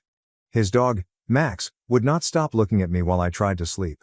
His roommate repeatedly asked, "Are you staying forever?" But none of this mattered. Because I was free. No more paying for a house that I didn't want to live in. No longer pretending to appreciate a man who threw me out of Christmas dinner. No more being regarded as a walking ATM. I was finally doing something for myself. 3 days after I left, my phone started ringing. Initially, I ignored it. 7 missed calls from my mother. My father called me twice, which surprised me because he seldom did. Lily sent a handful of SMS. I also ignored those. Until she sent it. "They're freaking out, the power's been cut off." I grinned. They honestly believed that the bills would magically pay themselves. Then, another text. "Dad's losing his mind. He said you did something to the house." Oh, this was getting better. I could just imagine Dad stomping about in the dark, cursing at my mother while she cried over the Wi-Fi being down. An hour later, my phone called again. This time, I responded. The moment I took up the phone, my mother's voice hit me like a hurricane. "Kevin, we don't know what happened. The power's out. The internet's down. The water bill." "You didn't pay," I replied simply. Silence. Then, in a hushed voice, "You paid for these?" I nearly laughed. "Are you serious? Who else did you think was paying for them?" She paused. "Your father said." She interrupted herself. I already knew. My father was too proud to acknowledge he didn't know how things worked. He presumably assured her that everything would be all right. That the house would function flawlessly even without me. "Not my problem anymore," I said. "Kevin, please, we didn't mean..." I hung up. Not my problem anymore. I assumed that was the end of it. They would figure it out. Perhaps my father will finally get off his ass and get a job. Perhaps my mother would work more hours. Perhaps they will sell something to keep the lights on. Either way, it's not my concern. The next morning, I awoke to a message from my bank. Fraud alert. A suspicious login attempt was detected. I sat up fast, my heart racing. I checked my email. 3 additional alerts. Someone had attempted to enter my account. And I already recognized who it was. I quickly logged in and went over my purchases. Nothing had been taken yet. But there it was. An attempt to reset a password. Another failed login. Then a third. I clenched my jaw. My father must have been quite desperate, calling Lily. I phoned Lily, she responded right away. "I was just about to call you," she said quietly. "Dad's freaking out. He keeps yelling about money. He was on the computer all morning." I breathed sharply. Trying to get into my bank account. She was silent for a second before cursing beneath her breath. "Does he have my old passwords?" I inquired. "Probably," she confessed. "You know how Mom used to keep them in that little notebook by the computer." I knew it. My father must have gone through that, figuring I'd be stupid enough to continue using the same passwords from high school. "Kevin," Lily whispered. Her voice shook. "He's really pissed. I think..." She paused. I heard shouts in the background. My father's booming voice, the banging of doors, and my mother crying. "I think he's going to do something stupid." Lily's words sent shivers down my spine. "What do you mean? What did he say?" I inquired, squeezing my phone more tightly. She lowered her voice. "He's saying you ruined us. That you did this on purpose to screw him over. He's talking about calling the cops." I nearly laughed. "For what? Not paying his bills?" "I don't know," she hissed. "He's losing it. Mom's crying, saying she'll talk to you, but he won't listen. He keeps saying, he's not gonna get away with this. Kevin, I think he wants to go after you." That took the smile off my face. I had expected my father to get desperate. To beg. Perhaps even try to guilt trip me. But to believe he would gain revenge on me? That was a new level of foolishness. Locking down everything. "Lock your door," I instructed her. "If he does something crazy, call me." I hung up and quickly changed all of my passwords. Bank accounts, email, streaming services, even my Amazon login. Then I called my bank to report the hacking attempt. They had locked my account so tightly that I even had difficulty logging in for a few hours. I assumed that was the end of it. I was completely mistaken. That night, Jake and I were hanging out in his apartment, playing some ridiculous Xbox game. Then, bang! Someone slammed the door. Hard. Jake paused the game. "Are you expecting someone?" I was not. I already got a horrible feeling. I got up, walked to the peephole, and my stomach dropped. It was my father. He was standing in the corridor, hands clenched and breathing like a bull prepared to charge. Jake asked, "Who is it?" I stepped back from the door. "My dad." Jake stood up. "Dude, what's going on?" Bang! "Kevin, open the door." I did not move. Bang! "This time, it's harder. I know you're in there. You think you can just walk away from this?" Jake scowled at me. "Dude, should we?" Before he finished, my father kicked the door in. "Calling 911. That was it. I grabbed my phone and called 911. "My dad just showed up at my apartment," I told the dispatcher. "He's banging on the door, yelling at me, and he just tried to kick it in." Jake stepped back. "Kevin, this is crazy." I met his gaze. "Yeah, I know." I held the phone to my ear while my father continued yelling, "You ungrateful little. You think you can just walk away? You owe us? You?" "Sir, officers are on their way," the dispatcher stated. 2 minutes later, I heard sirens. Then my father's voice went silent. A knock at the door. "Police, open up." I opened the door just in time to see 2 officers handcuff my father. His face was hot and his chest heaved, but as he noticed me standing there, his expression altered. There were no regrets. There is no humiliation. Just pure hatred. "You did this?" he muttered as he was dragged away. I simply stood there, unaffected. Because the reality was, he did this to himself. They took my father away that night, but I knew things weren't finished. An hour later, Lily called. "Mom's losing it," she explained. "She's crying and saying it's all your fault." "Yeah, that sounds about right. She keeps saying you have to fix this. She's already calling people, trying to get bail money." I nearly laughed. "With what money?" Silence. Because we knew they didn't have any. No electricity. There's no internet. No savings. And now there is no father figure to yell at everyone while trying to be in charge. Without me, they were sinking quickly. I should have felt bad. But I only felt relief. "Keep an eye on her," I advised Lily. "If she does anything crazy, call me." Lily texted me the next morning. "Mom's selling your stuff." I froze. Then I called her. She picked up immediately, her voice harsh. "I told you to fix this? Are you selling my stuff?" A pause. Then, bluntly, "We need money, Kevin." I clenched my jaw. "So you're stealing from me?" "You don't live here anymore," she yelled. "You left all this behind. It's in our house, that makes it ours." She felt no regret. There is no guilt. It's just entitlement. "I'm calling the cops." "Don't you dare." I hung up. Then I phoned the cops. 2 hours later, I received a call back. "We talked to your mother," the officer stated. "She wasn't happy, but she's agreed to hold your things until you can pick them up." I messaged Lily. "I'm coming over." But I should have realized they were not prepared. Because when I arrived at the house, something made my stomach plummet. My automobile, sitting on the driveway. It should not have been there. I had left it at Jake's flat. I turned off the engine, my heart thumping. My car wasn't simply here. It had been driven. The front seat was folded back, as if someone had sat in it. The glove compartment was open. And, worst of all, the gas tank was nearly empty. I clenched my fist. They'd stolen my car. The confrontation before I could exit, the front door swung open. My mother stepped outside, arms crossed. "You called the cops on me?" she remarked. "You stole my car," I snapped back. She scoffed. "It was just sitting there? You weren't using it." I stared at her, trying to grasp the absurdity of this logic. "It's my car. How did you even get it?" She didn't respond. But I already knew. They had an extra key. "Mom," I said, my voice dangerously calm. "If you don't give me my key, I'm calling the cops again." Her expression flickered for a second. Then, without speaking, she stormed inside. A minute later, she returned and threw the key at me. It struck my chest and landed on the grass. There, she spat. Happy? I picked it up, trying not to be angry. I'm taking my things.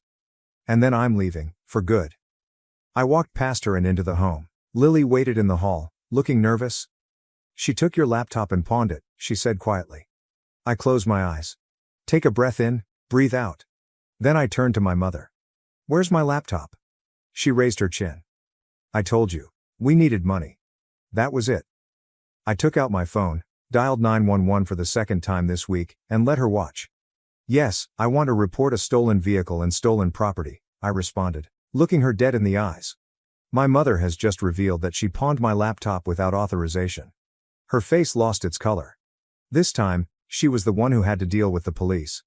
My mother worried when she realized I wasn't bluffing. You can't do this, she muttered, her tone low. I'm your mother. I ignored her. Yes, officer. I have proof that she admitted to taking my belongings and pawning them, I stated over the phone. I want to press charges. Lily stood motionless, her gaze flitting between us. My mother's hands were shaking now. She was absolutely taken aback, as if she believed she could keep pushing and I would never push back. Kevin, she said again, this time softly, like if she were pleading. We're struggling. Your father's in jail. I had no choice. You had a choice, I explained. You could have worked more. You could have sold your own stuff. You could have asked for help instead of throwing me out like garbage. She blinked rapidly, her face contorted.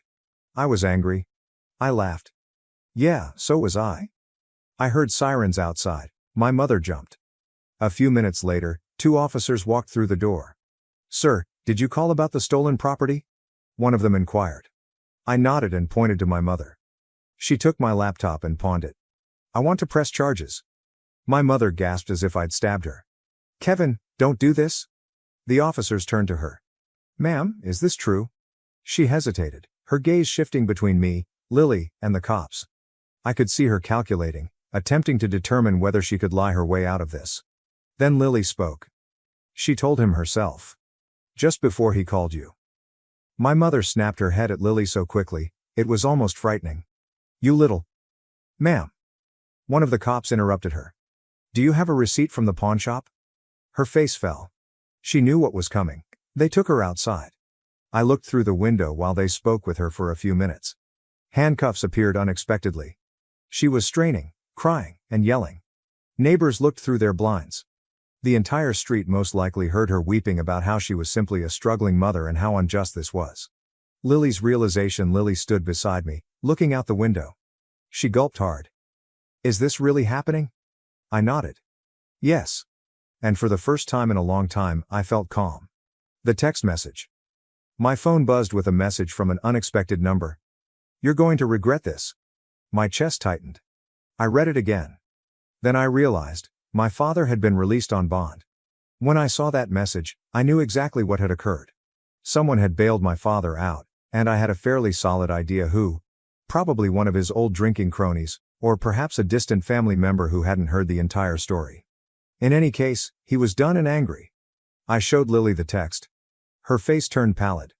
Kevin, you need to leave. No, I replied. I turned to face the cops, who were still outside dealing with my mother. Can I go in and get the rest of my stuff? One of them nodded. As long as it's okay with your sister. Lily was already moving. Let's make this quick. We walked upstairs and packed everything that was mine. Clothes, old video games. Even the silly things I had left behind, thinking I'd come back for them one day. I was not coming back. Ever. As I took the last box to my car, my mother was still crying in the driveway, pleading with the officers to let her go. This is a misunderstanding. He's my son. He wouldn't do this to me. I just strolled by her, unconcerned. She screamed my name, as if it would suddenly change anything. I got in my car. Lily stood in front of my window, shuffling from foot to foot. I don't want to stay here. I exhaled. I know you don't, but you only have 2 years until you're 18. She nodded with watery eyes. I'll be fine. I'll just be quiet and keep my head down. Call me if anything happens. She nodded again. Then headlights arrived on the roadway. An automobile turned onto our street. My stomach sank. It was my father. He pulled up right as I started the engine. He hardly had time to go before I put it in reverse and backed into the street. He stared at me with hatred in his eyes, as if he were about to approach and try something. I rolled down my window just enough to carry my voice. "You try to come near me again, I'm filing a restraining order." His hands tightened into fists. "You think you're better than us?" I smiled. "I know I am." Then I drove away. It was the last time I saw them. I blocked my parents' phone numbers, changed my financial information, moved, and never looked back. Lily's independence. Lily kept out for 2 years, just as she promised. She left as soon as she turned 18. She moved in with a buddy and headed off to college. We're still talking all the time. The consequences? My parents? My father never had a job. My mother lost the house a year later. They bounced around for a while, destroying relationships with family. And the last I heard, they were renting a dilapidated flat in a poor neighborhood. They attempted to reach out to me, Facebook messages, unknown numbers, even letters. I never responded because they had made their pick for Christmas dinner, and I made mine. After 15 years of dedication, I resigned, causing chaos in the company and financial trouble because my father favored my younger brother over me. Hello everyone, before we begin today's video, I need your help. We've noticed that the channel is losing traction, and subscribing is one of the best ways you can help us. It's quick, free, and allows us to continue bringing you great content. Your support means everything. Let us keep this channel growing together. Thank you very much. Now, let's begin the video. Hello Reddit, long-time lurker and first-time poster. I had to get this off my chest before I lost my sanity. If you don't want to read my son's tale, you can find the TLDR at the bottom. So, I'm a 34-year-old male who has been working for my father's plumbing firm, Taylor & Sons Plumbing, for 15 years. The son section is supposed to be about me and my younger brother Matt, 31M, but it's more like Taylor and his favorite son. And the other one who does all of the work. My father founded this company around 30 years ago. A classic small business story. We started with just him in a van and now have 15 plumbers, 3 office workers, and are one of the larger plumbing companies in our community. And I'm not being arrogant when I suggest that most of that growth occurred after I joined.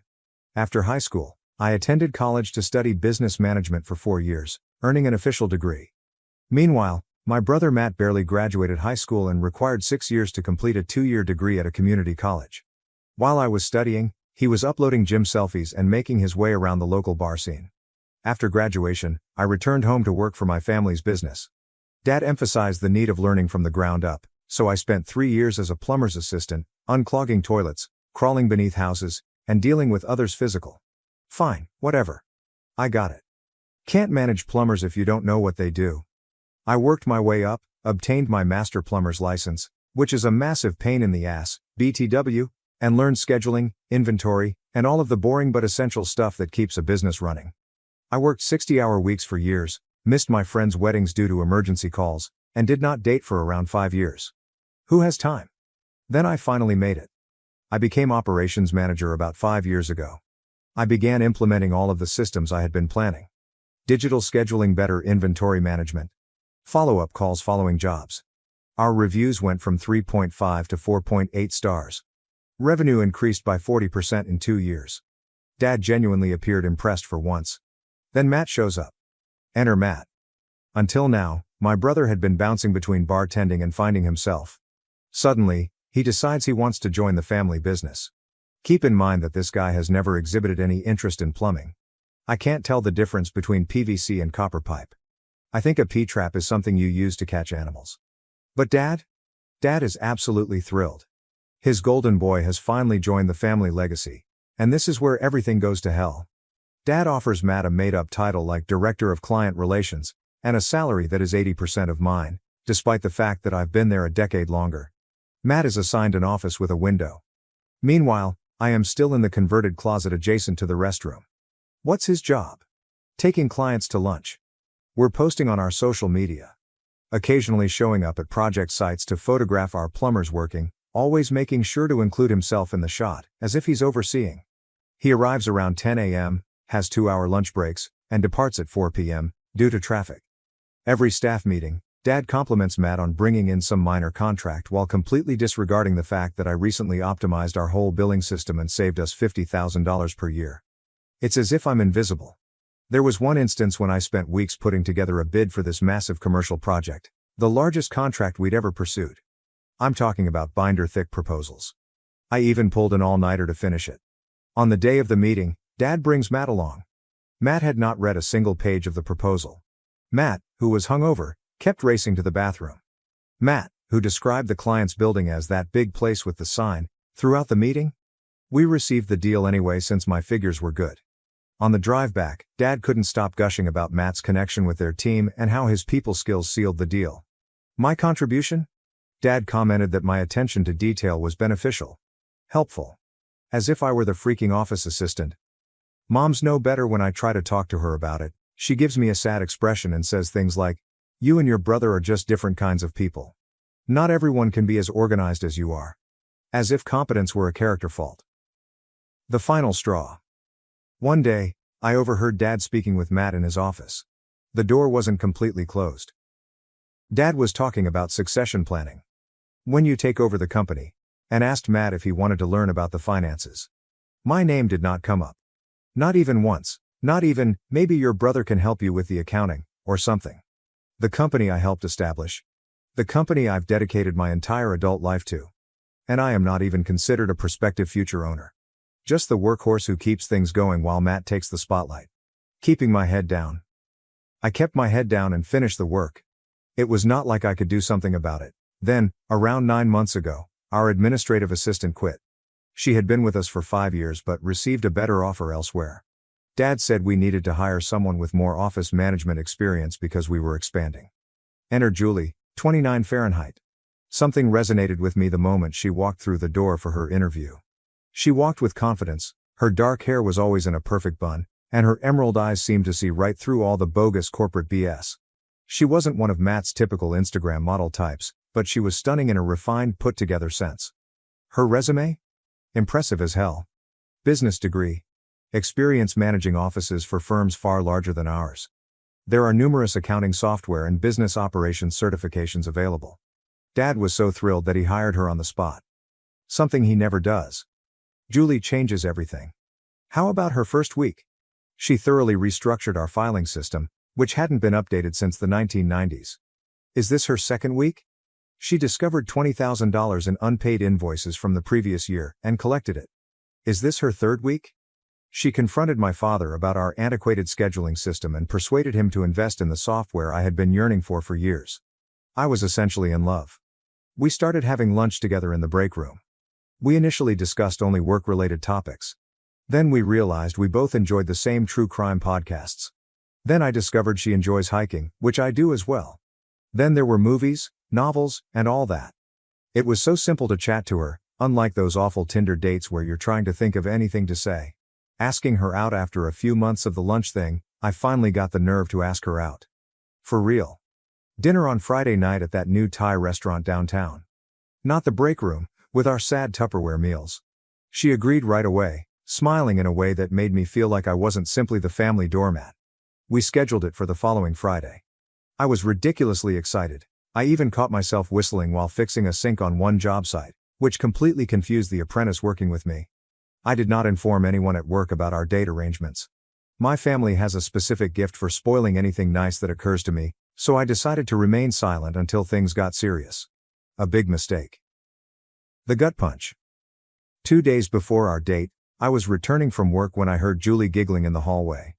That genuine chuckle was something I had worked hard for weeks to obtain. But she was not laughing at what I said. She was chuckling about something Matt said. As I approached the corner, I noticed them standing far too close together at the coffee machine. Matt was performing his famous lean against the wall, "Look how cool I am" posture. He was showing her something on his phone, and she was genuinely interested in whatever rubbish he was spewing. "Hey, Ryan," Matt said as he noticed me, using that false brotherly tone he saves for when other people are present. "Just showing Julie those kayaking pics from last weekend." Kayaking? Matthew. The guy who complains about having to walk from his automobile to a restaurant while it's raining. The guy who once asked me if the river near our house included those fish things. Since when does he frickin' kayak? Julie smiled at me, but it was not the same grin. It was simply polite, professional. The kind you give to a coworker, not the person you're about to go on a date with. My stomach sank. "They're amazing photos," Julie replied, returning her gaze to Matt. "I've always wanted to try kayaking but never had the chance." "You should come with me sometime," Matt added, flashing that idiotic smile that always works on ladies. I go most weekends when the weather's good. Very peaceful out on the water. Let me tell you, this guy has never kayaked in his life. The closest he's been to a water sport is drinking beer on someone else's boat. But suddenly, Mr. Outdoorsy appeared. That would be fantastic, Julie stated. And she really meant it. I could tell. She turned to face me. Ryan, I didn't know your brother was so into outdoor activities. Neither did I mumbled. But they were quickly back to scanning through his phone, which I'm sure featured stock shots of boats or images he found online. The next day, Julie found me alone in the break room. My heart skipped a beat as I wondered if the Matt encounter was all for nothing. About Friday, she said. And I knew exactly what was coming. I'm really sorry, but I need to reschedule. Something came up. Something came up is the worldwide code for I found a better offer. And in this case? My brother undoubtedly made the superior deal. No problem, I replied, attempting to sound nonchalant. Maybe another time. Definitely, she said. With a smile. A smile that did not reach her eyes. A smile that conveys, this is never happening. Sure enough, I found out later through an office rumor that Julie and Matt had their first date on Friday, the same day she was supposed to go out with me. At the Thai restaurant where I had planned to take her. The next week was torture. Matt strutted around the office, as if he had won the lottery. Julie flushed every time he passed past her desk. When I entered the room, the whispered talks halted. Matt casually mentioned their date during the staff meeting. I felt like garbage. Every time I try to construct something for myself, Matt swoops in and takes over as if it was never mine in the first place.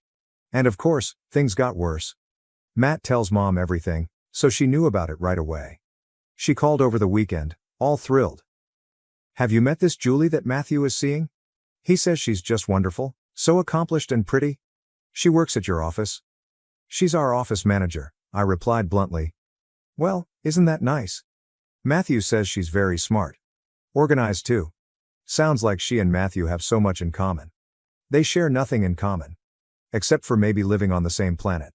But sure, Mom. They are soulmates. Finally, I snapped. Actually, Mom, Julie and I were supposed to go out first.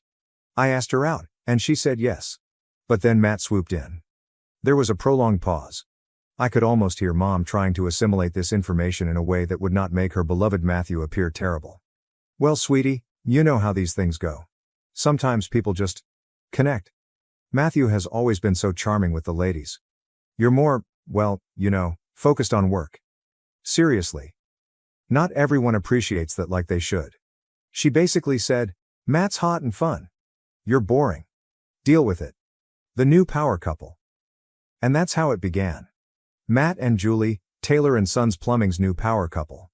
However, the saddest aspect was not even losing Julie.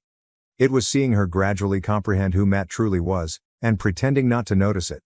The cracks begin to show. He canceled arrangements with her for the first time because his friends invited him to a last-minute poker game. The day she overheard him exaggerating, or outright lying, about his function in the company to a client. She once had to cover for him when he was due to attend a networking event but was too inebriated to show up. I could see the perplexity on her face. The mental gymnastics as she attempted to reconcile the Matt she thought she was dating with the real Matt. However, by that time, they had become official. And she was in too deep. My family circles the wagons. Mom invited Julie to Sunday supper 3 weeks after they began dating. It'll be nice to have a fresh face, she exclaimed. As if our monthly family dinners weren't already agonizing enough, especially since my work infatuation had picked my brother over me. I almost skipped dinner. But Dad made it clear that it was not optional. Family dinner is family dinner, Ryan. Be there. The dinner from hell, so I went. And it was just the nightmare you'd imagine. Mom went all out, using her best china and preparing a sumptuous roast. Dad told work stories that made Matt sound like a business prodigy. Matt performed his ideal son-boyfriend routine, pulling Julie's chair out, refilling her water glass, telling utterly fabricated stories about his wild weekends and charitable work. Julie ate it all up, laughing at Matt's jokes, questioning him about his fictitious hiking expeditions. While I sat there, knowing that Matt's closest experience with outdoor adventure is when he had to park at the far end of the mall parking lot, I attempted to join the conversation. I described the hiking trail Julie and I had discussed over our break room lunches, just to let him know what he ruined.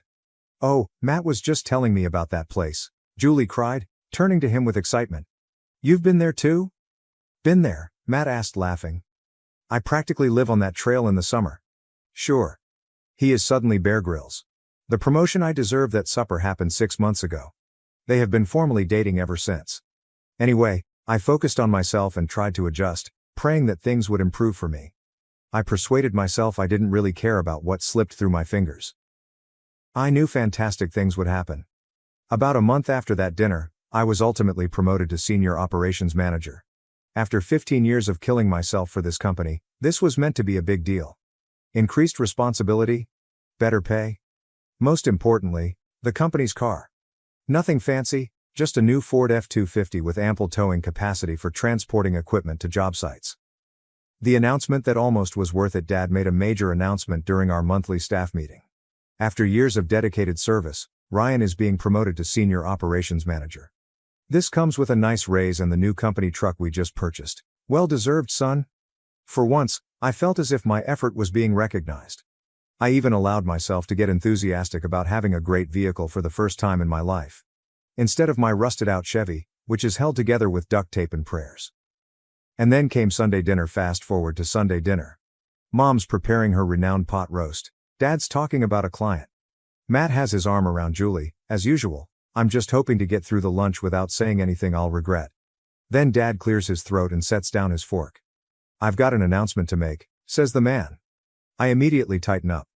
Because in my family, announcements are never good news. Matt and Julie share this glance, and I know what's next. The bombshell. We're engaged, Julie announces, holding out her left hand. With this huge diamond ring, which likely cost more than my annual income. Mom breaks into joyous tears. Dad begins clapping Matt on the back. I'm sitting there in shock. The fork had frozen halfway to my mouth. This is wonderful news, Dad exclaims. My boy's finally settling down, starting a family. Then he drops the actual bomb. The ultimate betrayal. Matt, I think you and your future bride could use that new truck more than the company could. Consider it an engagement present. You'll need a good family vehicle now. Matt makes a phony, astonished face, as if this hadn't been his goal all along. Wow, Dad, that's so generous. I've finally discovered my voice. Dad, that truck is supposed to be part of my promotion package. I need it for work. For actual company business. Dad waved his hand dismissively. Now, Ryan, don't be selfish. Your brother's starting a family. Family comes first. You can keep using your old truck for now. It still runs, doesn't it? Barely, I said. But no one was listening. They were all busy praising the happy couple, discussing wedding plans and future grandchildren. The final straw. That was it? The last straw? The moment I realized I was done with this family business garbage forever. Rage was building up. I was fuming. But nevertheless, I was able to drive home in my piece of junk truck. That decided to create a worrisome rattling noise the entire journey, simply to emphasize the fact that it was on its last legs. Perfect timing. 15 years down the drain, I arrived home. And totally lost it. 15 years. 15 years of dedication, hard work, and sacrifice. 15 years of seeing Matt glide through life on charm and Dad's affection while I developed something worthwhile. Something profitable. Something that was reportedly just turned over, again, to my brother. And now Julie. The only wonderful thing that had happened to me in years was presented to Matt on a silver platter. Complete with an engagement ring and a company truck. I don't think I've ever been so angry in my life. It wasn't even hot or explosive. It was this cold, controlled wrath that suddenly made everything crystal apparent. I was never going to be valued by this family. I was never going to receive what I deserved. I was merely the workhorse, the dependable one they could dump on while Golden Boy received all the glory. The email that changed everything. I grabbed my laptop and checked my email. I looked at the blank compose window for around 10 seconds. Then I started typing. Subject, my resignation. Dad, I am quitting from Taylor & Sons Plumbing, effective immediately. Consider this my 2-week notice, though realistically, you'll be lucky if I make it through the week. I plan to pursue other options. Sincerely, not really, Ryan Taylor. I pushed send before I could back out. Then I sent a separate email to our HR person, who is essentially the bookkeeper who handles payroll, about my accumulated vacation time. I advised them that I would start taking it immediately. I had no intention of returning to the office. The fallout begins. Within minutes, my phone began to blow up. Dad is phoning. Matt texted only WTF, And stupid emoticons.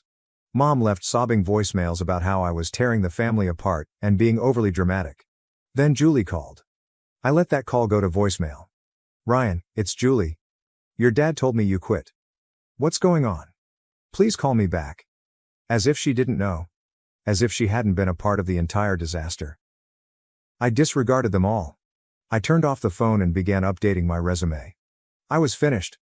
I'm done being the family's workhorse. I'm tired of watching Matt get everything he wants while I labor myself to death for scraps of attention. The confrontation dad arrived at my apartment the next morning at 7 a.m. He pounded on the door, as if he were attempting to break it down. What the hell, Ryan? He yelled when I finally opened it, still in my pajamas and unprepared for this showdown. Quitting over email? After everything this family has done for you? I honestly laughed at his face. Done for me? You mean like paying me less than the market wage for 15 years while Matt receives bonuses simply for showing up to work? Or how about offering me a business vehicle as part of my promotion and then giving it to Matt as an engagement present? The excuses? That's different, Dad said, his face flushing. Matt's starting a family.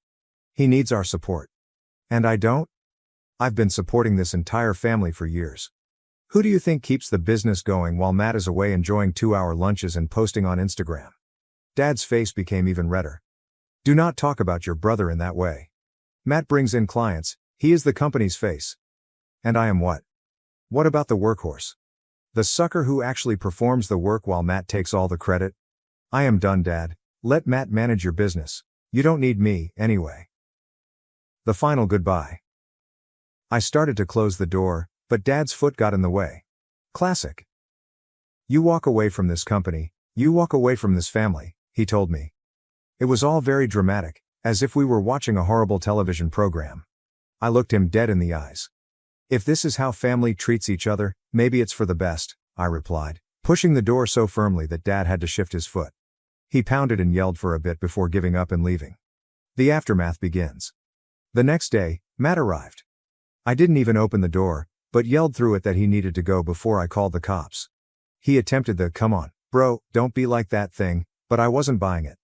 Mom called repeatedly, crying about how I was breaking your father's heart and tearing the family apart. As if I were the problem here. As if the 15 years of favoritism and disdain were my fault. But, you know what? I've never felt more free in my life. A new beginning. The job search was shockingly easy. That first week, I got 3 interviews, all with larger and more professional organizations than my father's. Both of them made offers. I accepted the position with Wilson Plumbing and Heating, a competitor across town. They're tiny but developing quickly, and the owner, Dave Wilson, values experience and hard effort. Isn't this a novel concept? What is the best part? They offered me a partnership track, in writing. After 2 years, I'll have the chance to buy in and become a part owner. Despite 15 years of service, my father never considered gifting me this. Oh, and they gave me a business truck. A brand new Ford F-350 Super Duty. Better than what Dad took from me. Fully loaded, with the firm logo on the side and everything. During my first week, I made sure to drive past my parents' house. Petty? Yeah. Satisfying? Of course.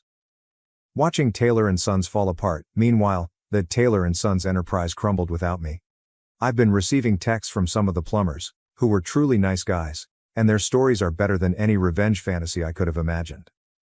Week 1. Dad attempts to take over. Dad tried to handle operations on his own while I was gone. He hasn't done the job in 15 years. He had no idea how my scheduling system operated.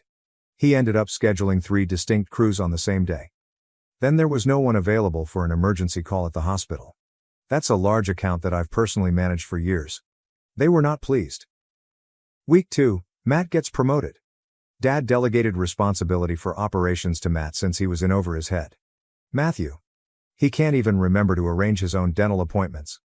Predictably, it was a complete disaster. According to my friend Steve, one of the senior plumbers, Matt arrived late every day. He spent most of his time on the phone with Julie or his friends. Couldn't answer simple job-specific questions. They lost one of our second largest commercial contracts entirely because Matt failed to submit the renewal papers. The account was worth $50,000 each year. Gone. Matt was too busy posting gym selfies or whatever it is he does all day. The dominoes keep falling. The scheduling is so disorganized that they have had to call clients the night before to reschedule. This is infuriating everyone. Their online ratings have plummeted from 4.8 to 3.2 stars in only 3 weeks. Dad is blaming the new system. My system. Not the fools attempting to run it. The office chaos. One of the office employees resigned because Matt continued to blame her for his failures. Accounts receivable are stacking up because no one is invoicing on time. That was another thing I managed that no one seemed to know about. But I didn't expect. Did Dad have to take out a short-term loan to cover payroll? Because their cash flow is all messed up. 3 weeks ago, the business was solidly profitable, is currently struggling to stay afloat. And Julie? Apparently, she stays up late every night to keep things functioning. But she is an office manager, not an operations professional. She can arrange files and answer phones all day, but she knows nothing about schedule plumbing jobs. Managing a group of 15 plumbers. Handling various talents and certifications. She didn't realize what she was getting into with my family. Have you made your bed? Lie in it. The Taylor family breaks apart. Mom has been messaging me nonstop, increasingly desperate messages. Your father's working 16-hour days trying to sort out the schedule. Matt's really trying, but he doesn't understand your system. We had to tell 3 clients we can't get to them this week. Notice that none of these messages contain an actual apology. Or an admission that they messed up. Classic Taylor family. Dad's breaking point. Dad left me only one message, slurring his words as if he had been drinking. This business was okay prior to your sophisticated systems, and it will be fine afterwards. You think you're irreplaceable? No one is. Yes, Dad. Keep reminding yourself of this, while your business rings the drain. Matt's panic mode. Matt's messages have progressed from phony brotherly concern, hey bro, everyone's worried about you. A barely veiled panic. Do you still have the login for the scheduling software? Dad can't find it. To outright desperation. Seriously dude, just tell me how you handled the Henderson specs, their project manager is freaking out. Julie's half-hearted attempt. Am I the only one who hasn't reached out much? Julie, she sent one email to my personal account about a week after my departure. It was lengthy and full of apologies about how she never meant to hurt me, and how things with Matt just happened. And, of course, she hoped we might remain friends. Finally, almost as an afterthought. If you have time, could you possibly write up how you handled the scheduling? We're having some issues. I removed it without replying. Not my circus, not my monkeys. Oh, and the truck? Apparently, it's creating an odd sound. Matt had the audacity to ask if I could look at it, according to his most recent text message. The truck that should have been mine. The truck was part of my promotion but was given to him as an engagement present. I laughed out and then deleted it without answering. Not my truck, not my problem. A new life at Wilson. Meanwhile, I've been at Wilson for 2 weeks now, and it feels like I've entered a parallel dimension where competence is truly respected. Dave asks for my thoughts on operations. My ideas are executed rather than disregarded. The employees appreciate me for my experience, not because I am the boss's son. Yesterday I fully revamped their service call routing system. Dave was so amazed that he offered me a bonus on the spot. A bonus? For executing my job well. What a concept. And then I met Kate. About a week after starting my new job, I met someone. Kate. She's an architect I met on the job site while we were working on the plumbing for a new office building. Smart. Funny. Director. Not playing any games. Kate is nothing like Julie. Kate is real, whereas Julie was always polished and proper. She comes up to dates wearing jeans and boots. She can talk athletics as readily as she talks design. And calls me out on my nonsense in the most refreshing way. She doesn't engage in games. She doesn't say what I want to hear. Kate delivers exactly what she promises. Our third date. For our third date, we went hiking to a waterfall I'd wanted to see for years. Just 2 folks that genuinely enjoy each other's company. I showed her some urgent texts from my relatives. She simply shook her head. They had gold and treated it like dirt. Their loss. My gain. Then she kissed me, and I completely forgot about the family business for the rest of the day. Perhaps for months. A chance encounter. This weekend, Kate and I were at the hardware store, purchasing supplies for my bathroom project, when I noticed them. Matt and Julia. Great. Just as I was enjoying a normal Saturday with my girlfriend. Kate clasped my hand when Julie saw us and yelled out. Matt turned around, appearing as if he'd rather be somewhere else. Hey, bro. I kept it brief. Hey. Julie's gaze immediately focused on Kate, then on our linked hands. How have you been? Good. Really good. This is Kate. I introduced them as Julie sized her up. Kate, the absolute champion, grinned and shook their hands. "One, nice to meet you both. I've heard a lot about you." Matt's panicked expression. "Priceless?" "The truck problem." Julie inquired about our supplies. "Renovating Ryan's bathroom," Kate explained. "I'm an architect, handling the design." "An architect? That's impressive," Julie exclaimed, suddenly self-conscious. "She's an office manager at my family's company," I told her. "Why not slightly twist the knife?" It turns out they were there because of the truck. You know, the one that kept making strange noises. And of course, Matt had no idea how to fix it. I couldn't resist. The company truck. The one that was supposed to be mine. Matt had the decency to appear embarrassed. "Yeah, that one." He had no regrets about what he'd done. Julie's apology. "Kind of, Kate, ever the pro, expertly devised an exit route including some fictitious dinner appointments." Julie hesitated as we turned to leave. "Can I have a moment alone?" Kate questioned me, but I nodded. She gripped my hand before moving away.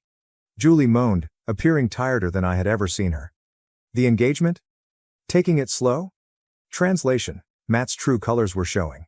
"The business? Not the same without you." Apparently, they had hired 2 individuals to replace me, but they were still lagging behind. "Matt. Different since you left?" "Yeah, working for the first time in his life will accomplish this." She shifted uneasily and tucked her hair behind her ear. "I just wanted to say, I'm sorry. For coming between you and your brother." I nearly laughed, not in a harsh way, but rather in a "wow, you really didn't get it" sense. "You, Julie, were not the problem. You were simply a symptom of a much larger problem. My family has never valued me." "What about the truck?" "That was just the last straw." She chewed her lip and glanced at Kate. "She seems nice. You two look good together." "We are," I said without hesitation. "She sees me for who I am." Julie nodded as if she understood. But I wasn't convinced she really did. In any case, I was not going to remain around to explain. Mom's final attempt on the way home, my phone rang. "Mom." I'm not sure why I answered. She sounded surprised when I picked up, but she recovered fast, jumping right into the guilt trip. "They miss me. The business is floundering. Matt is overwhelmed. Sunday dinners aren't complete without me." I let her babble while waiting for the inevitable request. "You should come by soon. Maybe we can figure things out." "I'm busy every Sunday for the foreseeable future," I told her, maintaining my voice level. Kate smirked as she overheard from the driver's seat. "Want me to say I told you so? Or would you prefer to just bask in the schadenfreude?" "Definitely basking," I replied, smirking. No going back later that night, as we lay twisted on the couch, watching some bizarre true crime documentary, Kate looked at me. "Would you ever consider going back to the family business?"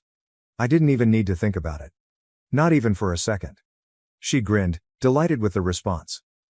"I'm not sure what will happen with Taylor and Sons Plumbing. Perhaps they can figure it out. Perhaps they will crash and burn. Either way, not my problem. What do I know? Sometimes the best thing you can do is move away from individuals who don't appreciate you. Even if they are family. Especially if they are family. It took me 15 years in a company truck to learn this lesson. Better late than never." My wife hired a trainer to lose weight. Now, she has filed for divorce and started flaunting her new life online, even starting an OnlyFans account. Hello everyone, before we begin today's video, I need your help. We've noticed that the channel is losing traction, and subscribing is one of the best ways you can help us. It's quick, free, and allows us to continue bringing you great content. Your support means everything. Let us keep this channel growing collectively. Thank you very much. Now, let's begin the video. What's up everybody? It's Dave here. Buckle up, because my life recently became a whirlwind. I'm 34, a typical warehouse manager living in Columbus. My life was not glamorous, but it was consistent. I had an excellent career, a great home, and was married to Carla. We had been dating for 5 years, married for 3, and I believed we had a good thing going. Sure, we weren't the romantic pair from TV, but we made it work.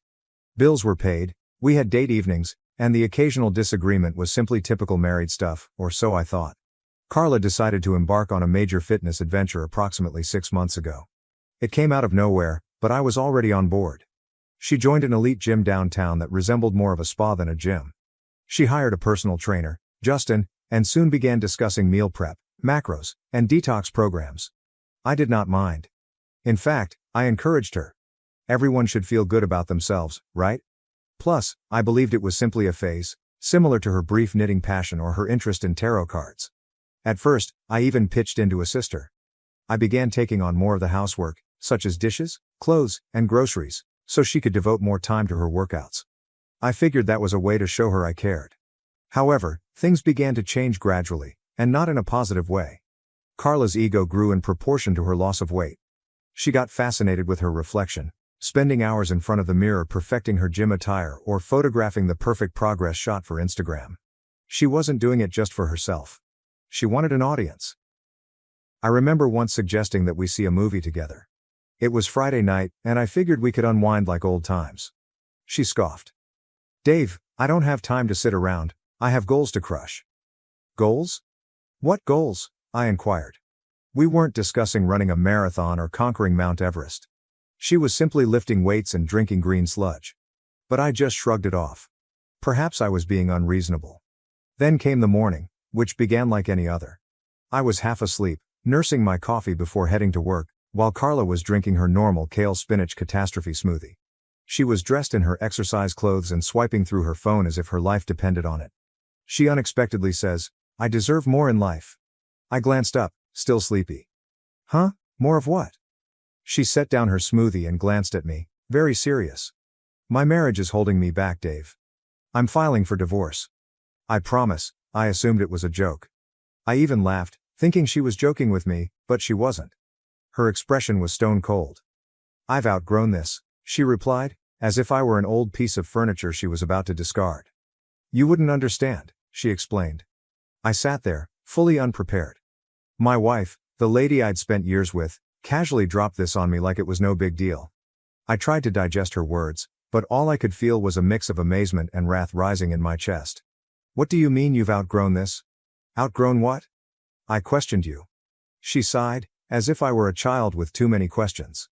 "Dave, I've been working on myself, trying to be the best version of me. And frankly, this life doesn't match my potential anymore. I want more than this house, this routine, this you." Her remark struck me. She did not even sugarcoat it.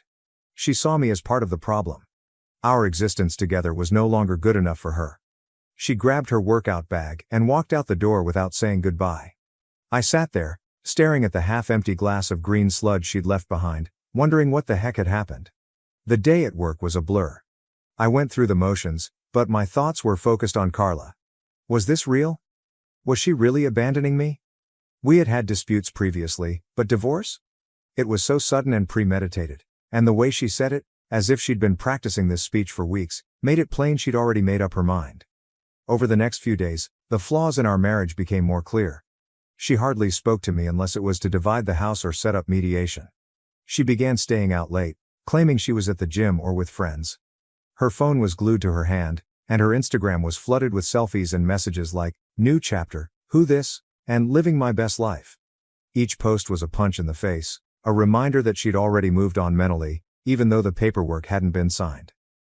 One night, while looking through my own social media, I saw she had deleted every photograph of us, wedding photos and anniversary messages. It was as if I had been removed from her life totally.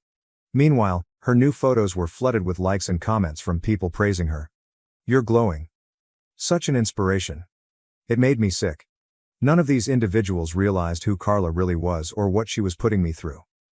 Another night, I overheard her on the phone as I was preparing for work. She was in the kitchen, speaking to someone in that phony, syrupy tone she used when she wanted something. "Yeah, I just feel so free now," she explained. "I'm finally doing what makes me happy." She paused and giggled. "He doesn't even get it. He's stuck in the past." That was when it hit me.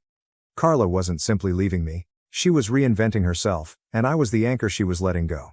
But here's the thing, I'm not the type of man to just roll over and accept it. She expected to steamroll me and go away with everything, but she was in for an unpleasant awakening. This was simply the beginning, and Carla might expect a fight. But wait, things get worse. One afternoon, I'm having lunch at a bistro near work. I was minding my own business, looking through my phone, when I overheard these two guys at the next table. They're talking about a fitness model they discovered online. I didn't pay much attention till one of them said her name, Carla. My stomach sank. They were giggling as they discussed how she had some premium content to promote. At first, I thought, no way, not Carla. But then one of them pulled up her Instagram on his phone. It was my Carla. They discussed how she had begun teasing an OnlyFans account by placing links in her bio, such as for the real workouts. My blood boiled. This was not merely a fitness phase. She was turning her newfound freedom into a full-fledged thirst trap for money. When I arrived home, I confronted her. She was seated on the couch, scrolling through her phone as if nothing had occurred. "Carla," I asked, attempting to remain calm. "What the hell is this OnlyFans thing I'm hearing about?" She looked up, unaffected. "It's my body, Dave, my choice, and it's none of your business anymore." I couldn't believe she had the nerve. None of my business? We're still married. You're out here selling yourself on the internet while I'm trying to hold our lives together. She rolled her eyes, as if I were some ancient relic who didn't get it. I'm not selling myself, it's content creation. Plenty of people do it. Besides, it's not like you're paying my bills anymore. That's when it struck me. Carla wanted more than just a divorce. She wanted a new life. A life in which she was the star, the main character, and I was simply an extra she had written off. She was neither embarrassed nor remorseful. If anything, she felt proud, as if she had finally discovered her real calling as an internet spectacle. Her actions continued to grow over the next few weeks. She began dressing as if she were auditioning for a reality show, with tight clothes, sky-high heels, and makeup applied like icing. Every time she walked out the door, she appeared to be heading to a red carpet event rather than the grocery store. The titles got worse. Living My Truth, No More Holding Back. And the one that made me want to toss my phone. She's not a wife anymore, she's a force of nature. The arrogance. While Carla was out playing superstar, I was left to deal with the consequences, lawyers, paperwork, and so on. Carla, however, was not as untouchable as she had believed. My lawyer, Steve, an absolute gem, had been doing some investigation. It turns out she has been seeing a gold digger, but with a gym membership. I believe you can guess who I'm talking about. Stay tuned, everyone. Things are going to become messy. I will provide an update as soon as possible. Update 1, what's up again, Reddit? It's Dave, your favorite soon-to-be divorced dude, and I have a front row seat to my ex's drama-fueled glow-up disaster. If you've been following along, you know that my wife, Carla, decided she was too good for this life, abandoned me, and has been parading around town like a fitness celebrity. But first, let's talk about Justin, the man who has been fueling this entire catastrophe. Yes, her personal trainer. Really unique, right? The moment I heard his name, I realized it wasn't simply another trainer-client connection. Justin was the type of guy you'd expect to see on a reality dating show. Shredded, spray-tanned, and about the size of a puddle. He was all charisma, biceps, and smirks, as if he had wandered out of a horrible rom-com. Carla was very open about their relationship. One day, she strode into the home after her workout, virtually glowing. "Justin says I'm the strongest I've ever been," she boasted, without looking at me. "Yeah, Carla. I'm sure Justin also told you he's never trained anyone like you before, because that's his script." A few weeks later, she stopped pretending it was just an exercise. She began mentioning his name in everyday conversations. "Justin's taking me to this new vegan restaurant. And Justin said this protein powder is life-changing." Meanwhile, I'm standing there like, do I look concerned? Carla wasn't simply dropping names. She was parading him as if he were the prize. Word spread quickly. Friends began contacting me with sightings of Carla and Justin throughout town. They were holding hands, laughing, and behaving like the Instagram couple of the year. Carla did not even bother to hide it. She came home one night, as brash as ever, and said, "Just so you know, Justin and I are dating now. I think it's time you accepted that." "Oh, I accepted it, all right," I said.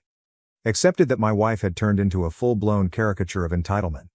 She'd already psychologically divorced me, so what did it matter if she added a public affair to her resume? The more I discovered about Justin, the hotter my blood became. He wasn't your typical gym bro. This individual had a past. My lawyer, Steve, who deserves a freaking medal at this point, did some research and discovered that Justin had pulled this stunt previously, twice actually. He had a pattern. Find a married woman, shower her with compliments and affirmation, and then urge her to leave her spouse. When the dust settled and the money stopped coming, he'd disappear like Houdini. Justin was a professional home wrecker. It was not love, it was a hustle. He pumped these ladies up, made them believe they were invincible, and rode their wave until it was no longer convenient. And Carla? She was the ideal mark. She sought attention and approval, just like a fish craves water. Justin had her wrapped around his finger, and she didn't realize it. The worst part was his smug attitude about it. I heard from mutual acquaintances that Justin was already discussing their major plans. He reportedly told someone, "Once the divorce is finalized, Carla and I are going to build an empire." Empire? Dude, you are a trainer, not a tech mogul. But, certainly, dream big. Justin was banking not just on Carla's money, but also on mine. Carla demanded half of my funds, spousal support, and even tried to take the house. She imagined she could stroll into court, play the victim, and walk out with a golden ticket to her and Justin's new life. Little did she know, my lawyer had receipts, and I wasn't going to give up. Let me paint a picture of Carla and Justin as a couple. Imagine a guy who only owns tank shirts standing next to a lady who suddenly believes she is a Kardashian. They were all over social media, posing in front of nice cars, not their own, and tagging themselves at costly restaurants. I'm guessing Carla was paying the tab. It was as if they were screaming, "Look at us, we're winning." But anyone with half a brain could tell they were overcompensating. Their partnership was not without flaws, however. Justin's over-the-top personality began to conflict with Carla's developing diva mentality. One night, I heard Mom on the phone in the kitchen, shouting with someone. "I don't care what your exes said about you, Justin. You're with me now, and I deserve better than your baggage." I didn't catch the rest, but it was enough to convince me that their little fantasy wasn't as flawless as they wanted everyone to believe. As much as it irritated me, there was something strangely fulfilling about seeing Carla go all in on Justin. She'd put everything on this guy, believing he was the key to a better life, and it was only a matter of time before the house of cards collapsed. My lawyer and I were making certain of that. Carla's confidence dipped after mediation. She entered the room acting like Beyoncé and exited looking like a deer in headlights. It was beautiful. Justin, her ever-loyal hype guy, did not even attempt to console her.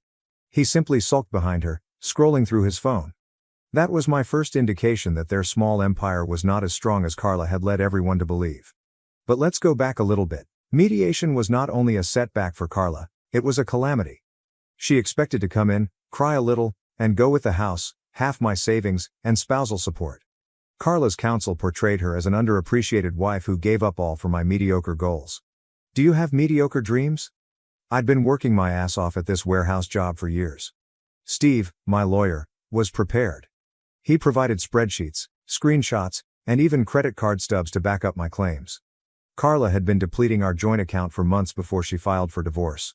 We're talking luxury spa days, expensive outfits, and $200 dinners while I'm eating leftovers and attempting to find out what went wrong.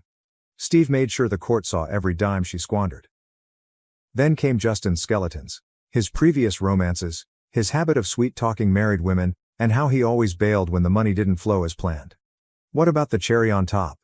Steve discovered messages from one of Justin's exes urging Carla to be cautious. Of course, Carla refused to listen. She felt she was unique. Justin's smirk was also gone. In fact, he appeared uneasy. He probably saw his little scheme was crumbling in real time. Carla attempted to defend him, stating, "Justin isn't like that anymore." However, the evidence was stacked against them. The judge didn't buy their act. By the end of the session, it was evident Carla wasn't going to walk away with the riches she expected. Justin? He appeared to be already plotting his exit route. Carla began acting out after the mediation session. She wasn't as arrogant anymore. She continued to post uplifting rubbish on Instagram, but the captions became frantic. Instead of living my best life, Carla said things like, "Growth isn't always easy, but it's worth it. Keep reminding yourself of this." Justin, on the other hand, revealed his true colors. He was still present, but not in the way Carla described. He began skipping their public appearances, no more hand-holding at posh restaurants or couple goals gym photos. Word spread that he was already flirting with one of his other clients, a younger woman who did not come with Carla's baggage. Typical. Carla was late getting home one night. I was still living in the house with her at the time, as I couldn't legally kick her out. She stumbled in, looking completely exhausted. I didn't say anything, I simply sat there on the couch, observing her. She placed her fancy bag on the counter and sighed dramatically, as if she wanted me to ask what was wrong. But I was not playing that game. I just went inside my room. Carla tried to act normal the next morning. She went around the kitchen preparing one of her kale smoothies, but her typical smugness had vanished. "Justin's been busy with his clients," she announced unexpectedly. I did not respond. I knew she wanted me to bite and ask about him, but I wasn't giving her what she wanted. A week later, the real drama began. Steve called me. Carla apparently filed some last-minute paperwork in an attempt to claim additional assets. She demanded emotional compensation for the stress I had given her during our marriage. Yes, you read it correctly. Carla believed she might acquire more money by blaming me for her midlife crisis. I couldn't believe their arrogance. Steve, being the legend that he is, was already ready for this crap. He filed a countersuit, demonstrating how Carla had depleted our funds and emotionally manipulated the situation to her advantage. He even used her Instagram posts as evidence. The subtitles alone were great, proving that she wasn't some stressed-out victim, but rather a self-absorbed diva living her best life at my cost. Around this point, Justin officially quit. He stopped showing up to their gym sessions, stopped returning her calls, and even blocked her on Instagram. Yes, it's blocked. Carla was losing it. I could hear her pacing around the house, calling him repeatedly. Justin, call me back. We need to talk. She sounded desperate, and it was actually satisfying. Finally, one of her companions spilled the tea. Justin had moved on to another client, someone younger, flashier, and, more crucially, not involved in a difficult divorce. Carla was devastated. She tried to keep things cool by posting cryptic comments like, "Sometimes people aren't who they seem," and, "You can't build an empire with someone who's playing games." But everyone understood what had transpired. Her ideal man had bailed the moment things became tough. This is when Carla's entitlement began to shatter. She has stopped attending the gym. Her once glamorous ensembles were replaced by sweatshirts and unkempt hairstyles. She even stopped posting on Instagram for a spell, which was really surprising.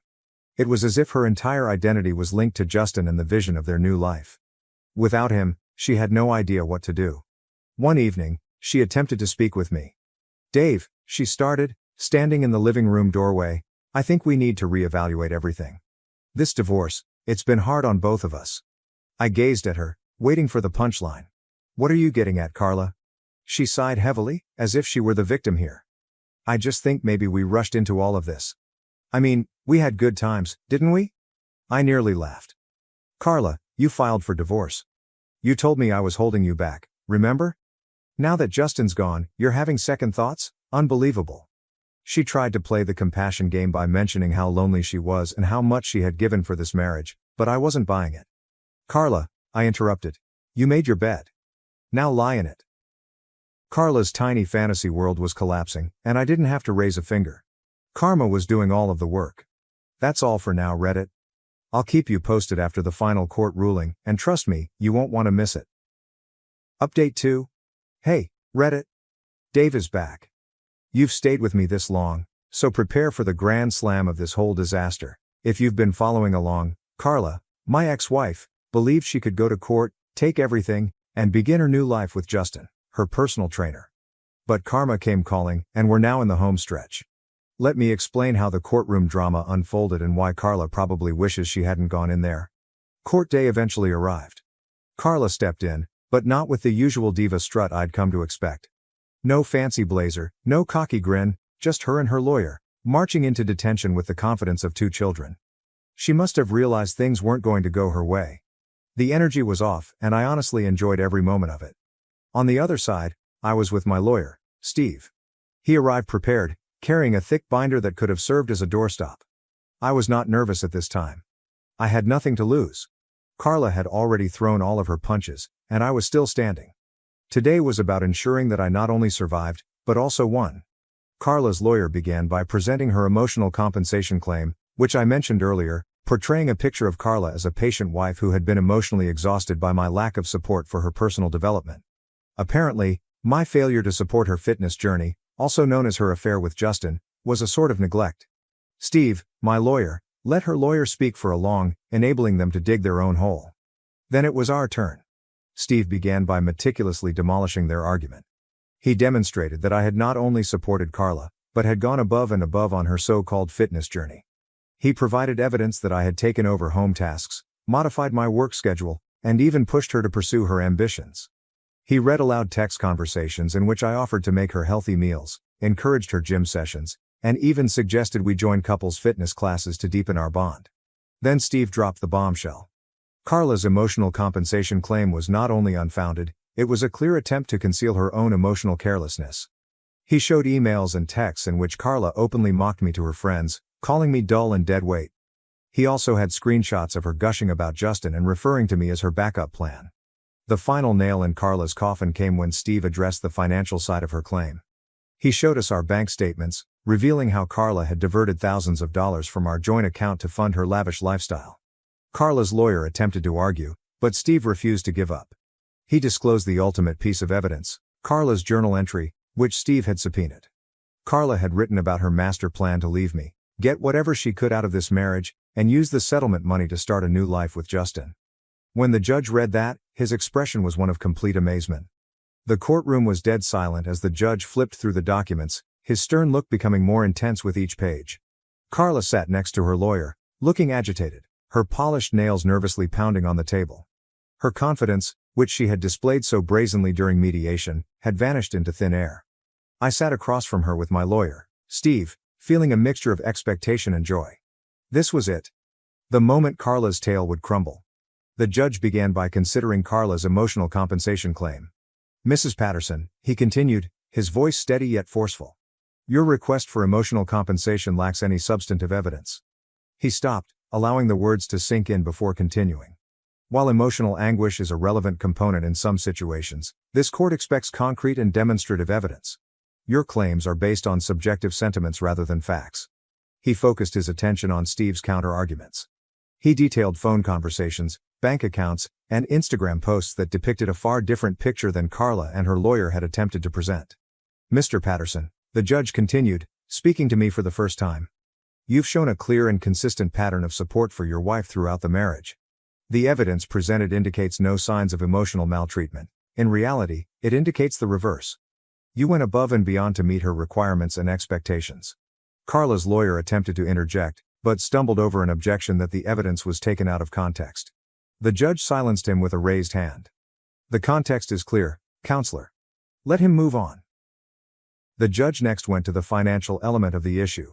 He painstakingly examined the evidence Steve had supplied. Mrs. Patterson, the magistrate said in a stern voice, you withdrew over $223,000 from your joint accounts in the period leading up to this divorce filing. These funds were not used for household expenses or shared needs. Instead, they were spent on luxury items, high-end dining, and personal indulgences. The court finds this behavior irresponsible and in direct violation of your marital financial obligations. Carla shivered in her seat, her face flushed deeply crimson. Her counsel attempted to downplay the expenditure, stating that it was part of her coping technique during a tough period. The judge wasn't impressed. Coping mechanisms do not justify financial recklessness, he stated emphatically. Then I came home. Carla had boldly asserted her right to half of it, stating she had contributed emotionally, if not financially, to its upkeep. Steve was prepared for this. He presented paperwork proving that I had paid the mortgage in full, maintained the property, and even handled renovations, all while Carla contributed nothing. The judge did not mince words. The house will remain the property of Mr. Patterson, his announcement stated. Mrs. Patterson, you have no financial claim to it based on the evidence presented. Carla's jaw dropped. Her lawyer whispered something into her ear, but she waved him away, too astonished to answer. The judge was not done. Furthermore, he went on. Due to the unauthorized use of marital funds, Mrs. Patterson is ordered to reimburse Mr. Patterson in the amount of $23,750. You could have heard a pin drop. Carla's lawyer sagged in his chair, clearly defeated. Carla appeared to have lost her breath. Her carefully constructed narrative had fallen spectacularly, leaving her with only the repercussions of her actions. The decision was final, no appeals or loopholes. The judge closed his folder and announced, "This court is adjourned." I relaxed back in my chair, a sense of relief sweeping over me. Justice had been served, and I felt free to breathe for the first time in months. The anxiety in the air as we left the courtroom was apparent.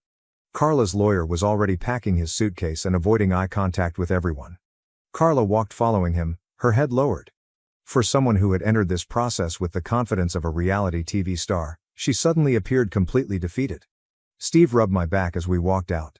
We did it, he added with a slight smile. I nodded, appreciating his work. He had not only supported me, but also revealed the truth about Carla's manipulating ways. As I left the courthouse, I couldn't help but look back at Carla. She remained standing there, staring blankly at the floor. For a fleeting moment, I felt a twinge of sympathy, but it immediately disappeared. She had caused this pandemonium, and now she had to face the repercussions. Over the next few days, the consequences of the decision became abundantly clear. Carla was told to leave the residence within 30 days, and I made sure to enforce it.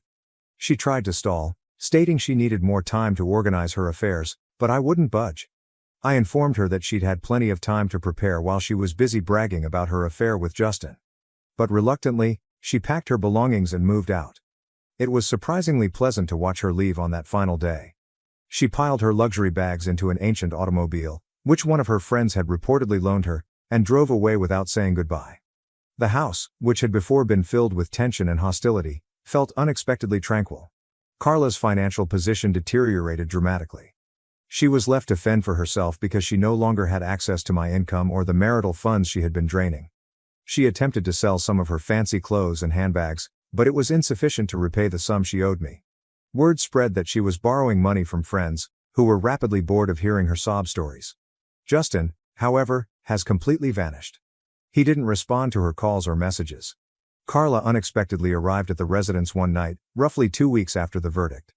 I opened the door to see her standing there, her once perfect beauty replaced by unkempt hair and haggard eyes. She looked like she hadn't slept for days. "Dave," she replied gently, her voice cracking. "Can we talk?" I stepped outside and closed the door behind me. "What do you want, Carla?" I inquired. She hesitated and wrung her hands. I wanted to say I'm sorry for everything. I made mistakes, big ones. I let Justin manipulate me. I got caught up in this fantasy, and I ruined everything." Her comments seemed scripted, but the despair in her eyes was genuine. She didn't come to apologize out of true remorse. She was here because she had no other options. "I don't know what you expect me to say," I said, my tone calm but forceful. "You made your choices. You chose Justin. You chose to try and take everything from me, and now you're dealing with the fallout." Tears welled in her eyes. "I just can't. We at least be civil? Maybe start over?" "I have nothing, Dave. I'm lost." I looked at her for a time, feeling nothing but resolve. "Carla, I gave you everything, my support, my trust, my love, and you threw it all away. You don't get to come back now and ask for a second chance. That's not how this works." She fell down sobbing on my porch, but I didn't move. After a time, I returned inside and shut the door, leaving her alone with her regrets. Since then, I've moved on. Carla, according to what I've heard, is still battling to get back on her feet. She's destroyed bridges, lost friends, and is now facing the consequences of her own actions. Sometimes karma doesn't just knock. It kicks down the door. Carla was left with only the repercussions of her deeds. I raised my wife's children as my own, but when they disrespected me, I stopped providing and left. Am I the asshole? I've always believed in a few fundamental principles: working hard for what you have, accepting responsibility for your actions, and remaining loyal to those you care about. I also learned the hard way that loving the wrong people can lead to serious problems. This entire story is about how my views were put to the test, and how everything I thought I understood about family came crumbling down. To be honest, this isn't a happy story. It's about being taken advantage of, being exploited, and finally recognizing when enough is enough. I am not going to sugarcoat anything. I'm going to tell you exactly how it happened because I believe it's vital to be honest about these things. We often hear of happy endings, but sometimes the ending is simply an ending. And sometimes that's fine. It is actually necessary. I'm not trying to be a saint here. I made mistakes. I was perhaps very trusting and inclined to believe in the best in others.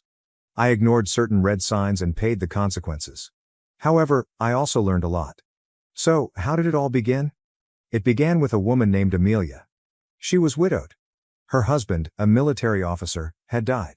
She had 2 young children, a boy named Daniel, who was about 4 years old and full of energy, and a baby girl named Mia, who was just learning to walk. I met them through a mutual friend, and I could tell immediately away that Amelia was struggling. She wasn't just sad, though she certainly was. It was more than that. She was totally fatigued, visibly weary. You could see it in the way she held herself, the dark circles under her eyes, and the way she appeared to be running on fumes. It wasn't just "I'm tired" tiredness, it was a deep, bone-weary exhaustion caused by carrying the weight of the world on your shoulders. I didn't intervene because I felt obligated or anything. It was not some sort of knight in shining armor complex. It was only that I actually saw her. I observed her struggle and wanted to help. I wanted to make things a little simpler for her and the children. I had a genuine desire to provide some stability and support in their lives. I began by helping out in small ways, such as offering to keep the kids so she could take a nap or running errands. However, it quickly became more. I found myself yearning to be a father figure for those children. Their father had passed away, and I felt confident that I could fill in for him, not to replace him, of course, but to provide them with the love and support that every child needs. I suppose you could say I was contrasting my own values, hard labor, responsibility, and loyalty, with the circumstances they were in. I wanted to give them what their father couldn't, not because I had to, but because I really wanted to. It felt right. It felt like the beginning of something positive, something real. And for a long time, it was okay. I poured myself into it. I worked long hours not only to pay the bills, but also to ensure that those children had everything they required. A decent school, great clothes, a pleasant home, lots of food on the table, all of it. I prioritized their needs before my own. I wasn't simply attempting to meet their basic needs. I also wanted to alleviate any sense of loss they may have had because their father was not present. I wanted to fill the vacuum and make them feel safe and cherished. It wasn't all about the material goods, however. I was also there for them emotionally. I attended every single school event, soccer game, and play.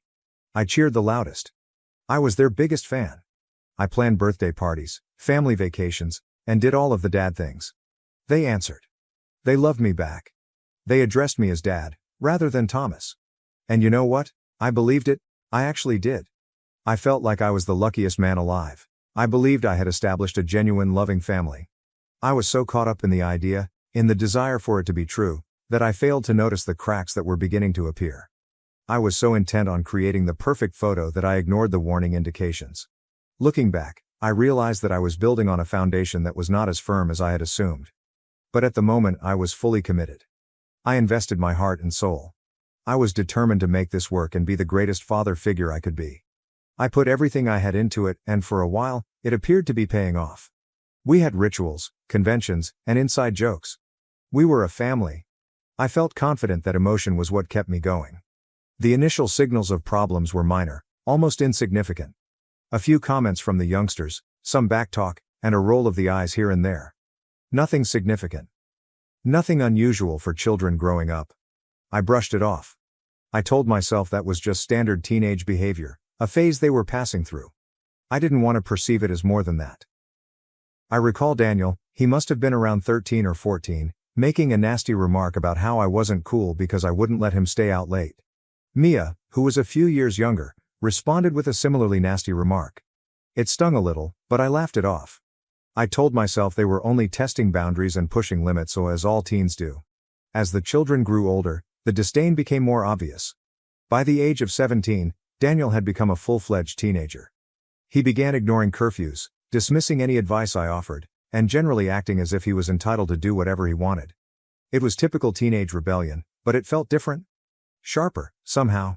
There was a meanness that I couldn't ignore. Mia, who was around 14 at the time, began copying her brother's conduct. She would roll her eyes at me, ignore my orders, and dismiss any worries I expressed. They established a united front against me, demonstrating that they did not respect my authority. Or me, for that matter. It felt like they were ganging up on me, seeing how far they could push me. Amelia's reply, or lack thereof, exacerbated the situation. She declined to intervene. She would not back me up. She'd just sit there, generally looking at her phone, pretending not to notice what was going on. Sometimes she would even gently undermine me. Maybe she'd appear to be distracted by her phone or sigh, as if I was being unreasonable. It wasn't simply passive, she seemed to actively encourage their actions. She'd make excuses for them. Oh, they're just tired. They're going through a phase, or we need to keep the peace. There was always something. However, it was actually a pattern of supporting their disdain. She was allowing them to get away with it, undermining my authority and making me feel more lonely. I started to feel like I was the only one who cared about setting boundaries and teaching them what was right and wrong. I began to mistrust Amelia's motives. Was she truly this oblivious, or was she purposely undermining me? I received my first true wake-up call about this time, but I still didn't completely understand what was going on. The true breaking point, when everything began to fall apart, occurred one night. Daniel arrived home much beyond his curfew. I'm talking hours later, and he hadn't called, texted, or anything. I was scared sick, of course, but when he eventually walked in, he acted as if it was nothing. I asked him calmly where he had been, Just a simple question to ensure accountability. He did not even look at me. He simply stated, "Relax, I'm not a kid." That was it. There was no apology or explanation, just a flippant brush-off. And then he shouted, "You're not my real dad. Stop acting like you own me." All those years of love, care, and support were flung back in my face. It felt like a punch in the belly. Mia, who was standing there, chipped in. "Yeah, you're just some guy mom married." As if all the years we'd spent together and the experiences we'd shared were meaningless. Something inside me has just broken. It wasn't anger, not yet, but rather a deep sense of disillusionment. And the worst part? Amelia did not say anything. She just stood there silently. Her silence represented the ultimate betrayal. It proved all I had suspected, that I was nothing more than a convenience to them, a provider, someone to handle the things their true father couldn't. It was the defining moment for me, when I learned that the family I believed I had created was a fiction. It was not long after the first episode that it occurred again. This time, it was Mia. She had made a mess in the kitchen, so I asked her to clean it up. Simple enough, right? Basic responsibilities. But instead, she simply looked at me and said, "Why don't you do it? It's your house, isn't it?" That stung. It wasn't just the contempt, it was how she said it, as if I were a servant whose sole function was to clean up after them. It accentuated my outsider status, reducing me to little more than a provider and cleaner. It was an intentional attempt to make me feel insignificant. And then, as if on cue, Daniel added the identical line. "You're not even our real dad." It was as if they were tag-teaming me, reaffirming their rejection and ensuring I understood my place, or lack thereof, in their lives. But this time, Amelia's reply sealed the deal. She didn't yell or become irritated. She just looked at me nonchalantly, not glancing up from her phone, and remarked, "They have a point, Thomas. Maybe you should back off." That was all. That was the moment I realized it was finished. It was no longer just the children's disdain. Amelia had explicitly agreed with them. She was siding with them against me, the guy who had spent years caring for them. It wasn't a moment of rage or even pain, not really. It was a moment of clarity. I eventually realized I was finished. There was no going back. This was not a family. It was a fake, and I was finally ready to leave. It was a gentle epiphany, a peaceful acceptance of the fact. I was no longer striving to hang on to something that was not genuine. I was ready to let go, so I did something I never imagined I would do. I paused. I stopped giving, caring, and trying. It wasn't an impulsive decision. It was a calculated, thoughtful one. I've just withdrawn. I stopped providing for them, no more rides, allowances, protection, guidance, or worry. I let them face the repercussions of their behavior. It was a total 180 from the way I had been for years. I was always there for them, no matter what. Now I was gone. I'm not going to lie, it stung. It contradicted every instinct I had. I had committed so much of myself in this family, and it was really terrible to simply walk away. But I knew it was important. I needed to defend myself. I knew it would not be easy. I knew they would react and try to push back. But I was prepared for it. I'd hit my limit. I gave them everything I had, and they threw it back at me. I was finished being the doormat. At first, they laughed. They insulted me, made caustic remarks, and smirked whenever I passed by. They believed they had won. They assumed they didn't need me. They were relying on Amelia to deliver all I was providing. They were wrong. They'd make these tiny jabs, copying my directions and mocking the way I tried to set boundaries.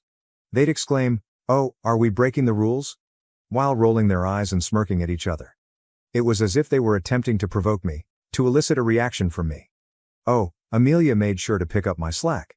She paid for their small shopping trips and ensured that their weekends were still full with fast food and excessive spending. She kept them comfortable, smug, and convinced them they didn't need me. But I knew it would not last.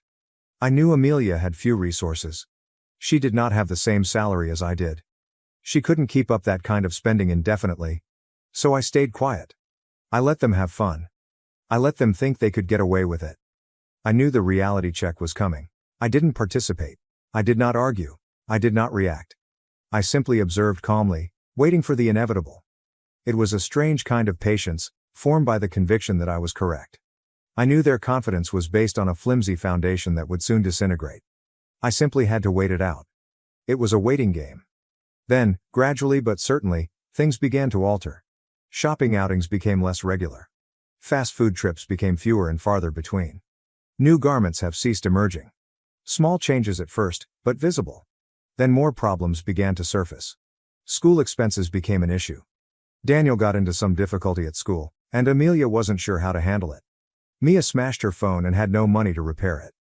I remember the first time Daniel missed his school transportation.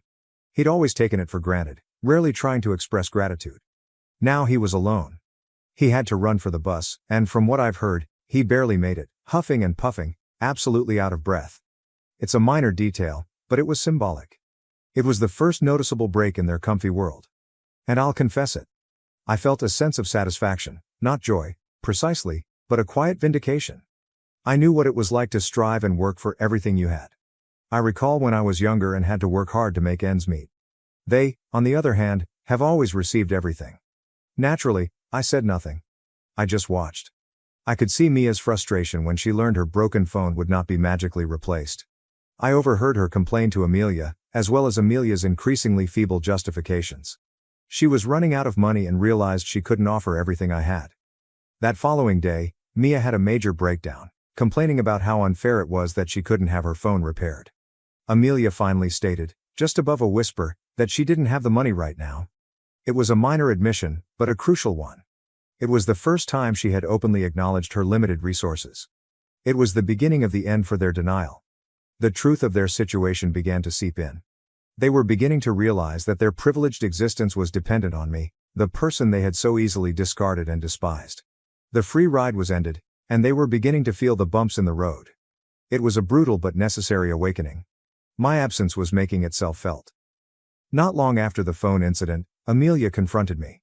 Of course, she was upset. She accused me of being childish and disregarding my obligations. That word, responsibilities, stayed with me. It indicated how she saw me, not as a partner, not as a father figure, but as someone with commitments to meet, a provider, a walking ATM.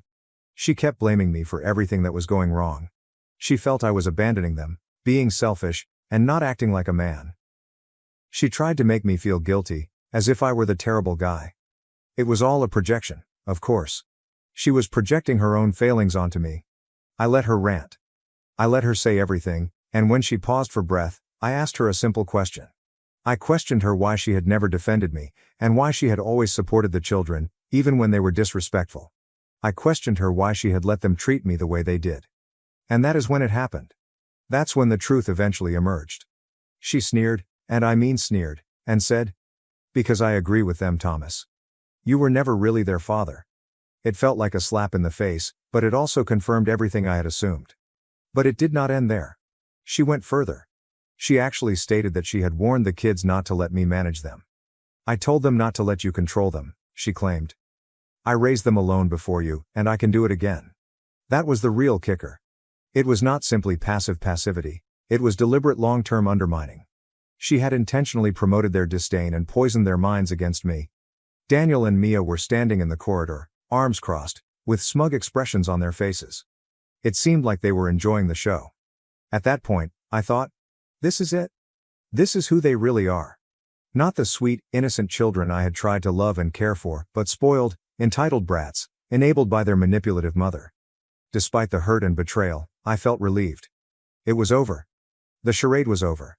I had an answer. There was no ambiguity and no space for doubt. I knew without a doubt that I had made the right decision by walking away.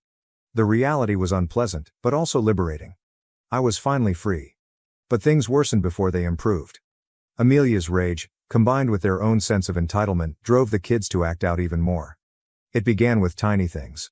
My personal possessions would disappear. Then some crucial work files vanished from my computer. I began to suspect they were teasing me, but I had no proof. The situation then escalated. One morning, I discovered my car had been keyed, a long, deep mark along the side. That's when I realized I needed to do something. I discreetly installed security cameras inside and outside the home. I didn't tell anyone, including Amelia. I only wanted to gather proof, and I succeeded. A few days later, I caught Daniel and Mia on video in my closet. They were laughing, ripping up my garments and destroying them with scissors. It was purposeful vandalism. I did not challenge them. I did not yell or scream. I just stayed quiet. I documented everything. I've saved the video clip. I took pictures of the damage. I gathered all of the menacing texts they'd sent me, evidence of their growing anger. I was playing along, letting them believe they were winning while secretly planning my departure. I realized I had to defend myself, not just emotionally, but legally. I knew things were going to get bad, so I wanted to be prepared. I was preparing my case, accumulating the ammunition I'd need to fight back if necessary. It was a sad and pathetic scenario, but I was resolved to handle it with as much respect and calm as I could. I was not going to come down to their level. I was going to be smart, strategic, and quiet. The next step was to see a lawyer. I described the problem and showed him all of the proof I had obtained. He listened quietly, nodding occasionally, and when I finished, he told me I had a solid case. We discussed divorce, and he even offered a restraining order due to the children's growing animosity. I also filed a police report regarding the property damage. It felt strange to report my stepchildren to the police, but I knew it was necessary. I needed to keep an official record of their actions to protect myself from any accusations or legal challenges. It was another step in the process of breaking relationships and freeing myself from this toxic environment. Then, one afternoon, while Amelia and the children were gone, I packed a bag. I didn't take much, just the necessities, the things that were most important to me. I left everything else behind, including the furniture, appliances, and material possessions I had accumulated over the years. They weren't important. What was crucial was my freedom and peace of mind. I left an envelope on the kitchen countertop. The divorce papers were inside, along with copies of all supporting documentation, such as the police report, images of the damage, and screenshots of the threatening texts. It was a formal act of separation. There was no going back. I went out of the house and did not look back. I got into my car, the one with the long scrape on the side, and drove away. I didn't have a plan, really. I just knew I needed to get out of the toxic environment I was living in. The last phase was financial. I stopped all joint accounts and denied Amelia access to my assets. It was a harsh move, I admit, but it was necessary. I had to limit her capacity to continue enabling the children's entitled behavior. I needed to make it apparent that the gravy train had halted. It was the final cut of ties, the ultimate act of departure. It was over. Amelia reacted as one could have imagined. She contacted me several times, leaving furious voicemails accusing me of being a coward, abandoning them, and being a bad person. She claimed she could live without me, that she didn't want my money, and that she would be better off without me. It was just bluster, of course. She was in denial and refused to acknowledge the reality of the situation. I did not return her calls. I did not react to her texts. I've just blocked her number. I declined to engage in additional dispute. I had spoken my piece. I'd taken my stand, and I was finished. I needed to focus on my own well-being and create a new life for myself. Then the children began messaging me. At first, they sent the same careless, arrogant messages they had always sent, but the tone gradually shifted. They began to sound apprehensive and even sorry. They apologized for their actions, admitting that things were challenging, and that they were struggling without my help. Finally, I got a message from Mia, the younger one. It was only 3 words. I miss you. It was a big change, but it was too late. The damage was done. The trust was broken. I couldn't return, even if I wanted to. I stayed mute. I did not respond. I recognized their regret, but I remained solid in my decision. I'd learned a harsh lesson and was determined not to make the same mistakes again. I gave them everything I had, and they threw it back at me. I was finished. My silence was my response. It was my way of saying, you made your choice, and now you have to live with the consequences. So, that is my story. It's not pretty, but it's genuine, and it taught me some essential things. The most important rule is to never allow others to take you for granted. Never beg for respect. Never waste your energy on individuals who do not appreciate you. And if you feel used or insulted, move away. Do not hesitate. Do not look back. It's a difficult lesson to learn and even more difficult to apply, but it's necessary for your own well-being and self-respect. You deserve to be treated with kindness, respect, and love. And if you don't get it, you have the right, or obligation to walk away. Some individuals only recognize your worth after you're gone, and by then, it's too late. It's a terrible truth, but it is nonetheless a truth. Do not wait for them to recognize your worth. Know your worth and act appropriately. It is not about selfishness, it is about self-awareness. It is about protecting your heart, mind, and soul. Thank you for reading. I hope my story can help someone out there who is going through something similar. Remember that you are not alone, and you deserve to be happy. Do not let anyone tell you otherwise. Choose yourself. My mother manipulated my fiancé into cheating with my brother. I exposed their lies, and now they're paying the price. My name is Stephen, 31, and I've been with my fiancé Lynn, 28 for 2 years. We've been engaged for 6 months. My younger brother Wesley, 29, lives around 15 minutes from us. Our mother, Nancy, 55, has always been intense, but she has recently been acting strangely with Lynn. It began with Mom making odd comments about Wesley's gym success or how some women simply need a more physically present male. I work 50 to 60 hours per week to provide for our future, and Wesley works as a personal trainer. Nothing wrong with it, but Mom treats him like he's a Greek god. Last month, I noticed Lynn acting differently during family dinners, more silent and checking her phone more frequently. I dismissed it as wedding planning stress. Things went horribly wrong yesterday. Mom invited Lynn over to discuss wedding plans while I was supposed to be at work. My crew finished early, so I decided to surprise them. I drove up to Mom's house and pushed open the window. I overheard everything. Mom was in full manipulation mode. Lynn, honey, I'm telling you this because I care. Stephen's just like his father, always working, never home. Wesley could give you the attention you deserve. He's asked about you, you know. He says he sees how lonely you are. Lynn's response made my blood turn cold. Nancy, I don't know. Stephen's been distant lately. Mom intervened. He's the stronger man. You need a real husband. Someone who will be there, not just provide a paycheck. Wesley could give you that passionate life you deserve. I stood frozen. Lynn then stated something that shocked me. Wesley has been texting me, nothing inappropriate. That was when I walked in. The expressions on their faces. Mom had the guts to smile as if she were doing me a favor. Lynn became white like a sheet. I did not yell. I did not need to. I simply looked at Mom and said, "So this is what wedding planning looks like?" Mom straightened up, feeling righteous. Someone had to say something. You're never home, always at work. Wesley, I cut her off.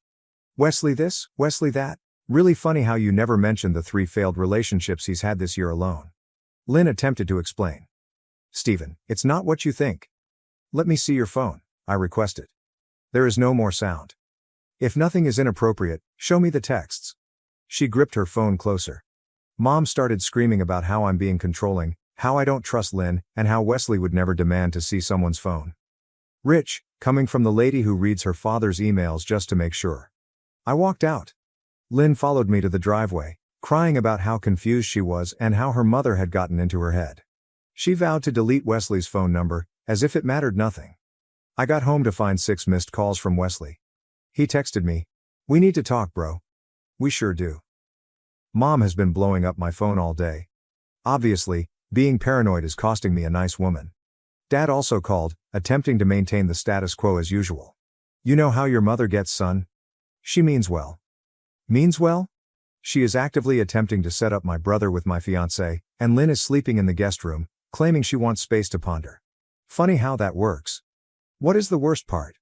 My friend Patrick informed me that Wesley had been turning up at the coffee shop near Lynn's employment for weeks, coincidentally during her lunch hour. Very subtle, bro. I'm not playing their games. I'm not going to sit around waiting for any more innocent texts or coffee shop coincidences.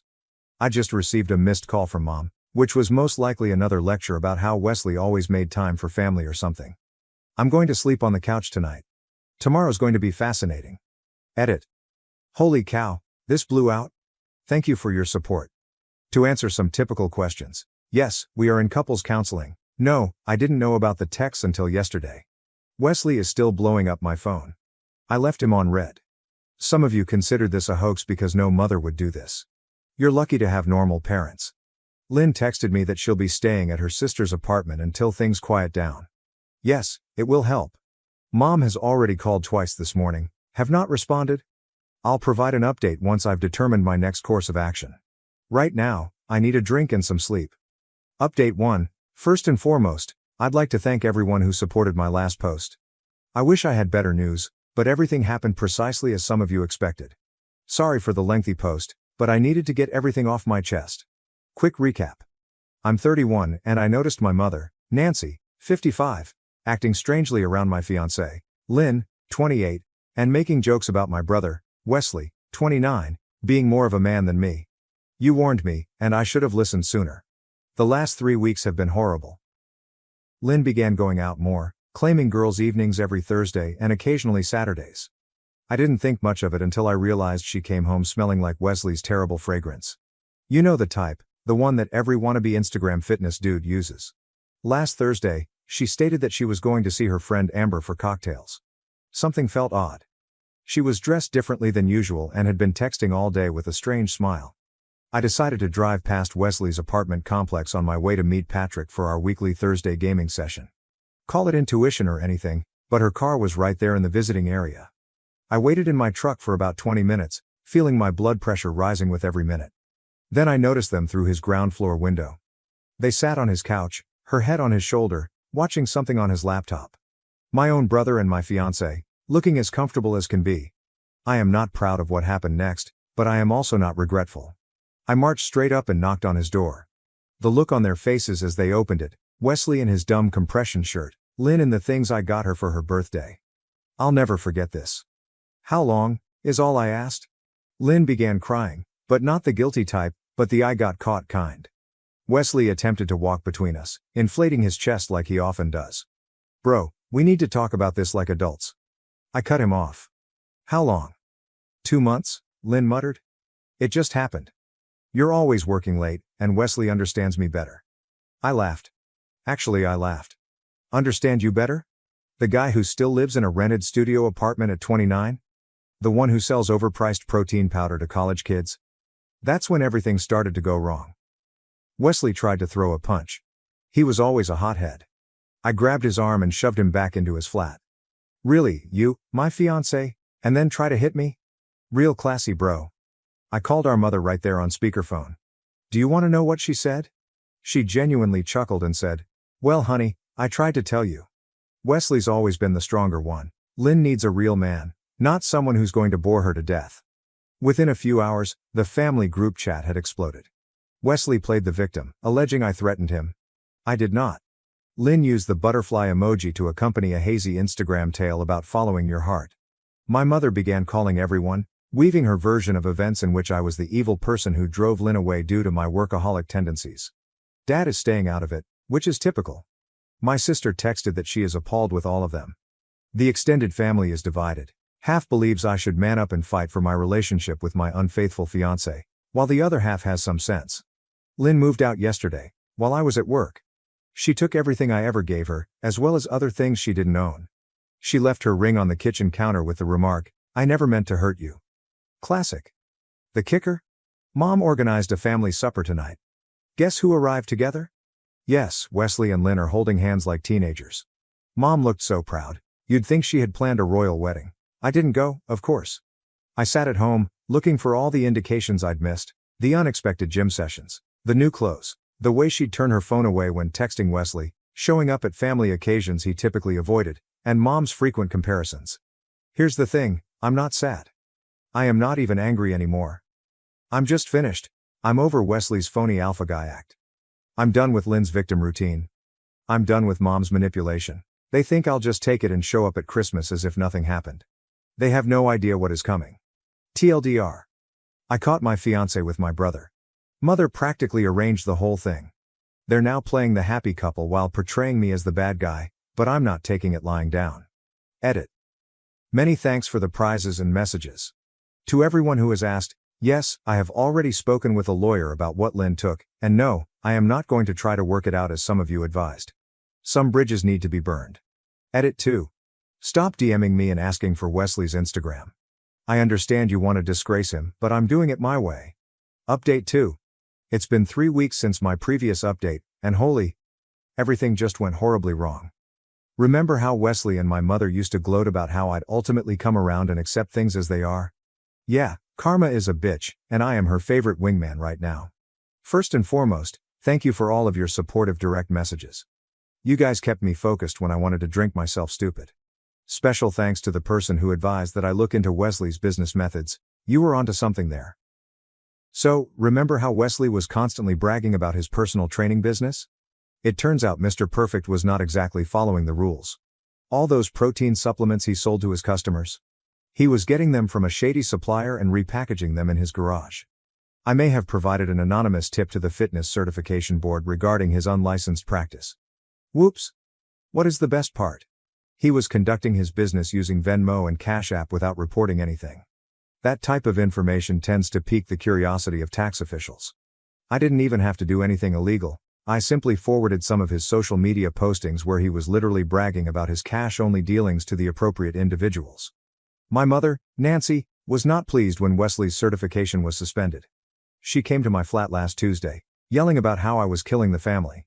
I just stood there sipping my coffee as she was having a meltdown in the hallway. My neighbor even filmed it. "Thank you, Mrs. Johnson. TikTok truly took off. You're just jealous because Wesley's a real man," she yelled. I just chuckled and added, "Real men pay their taxes, Mom." The expression on her face was amazing. But this is where things get better. Remember how my mother was always the top real estate agent in our area? It turns out she's been cutting corners too.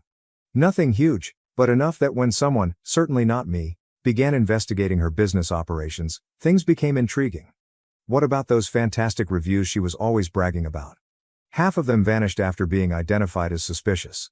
Lynn is beginning to detect flaws in her beautiful new man. Wesley had to cancel their weekend excursion since he could no longer afford it.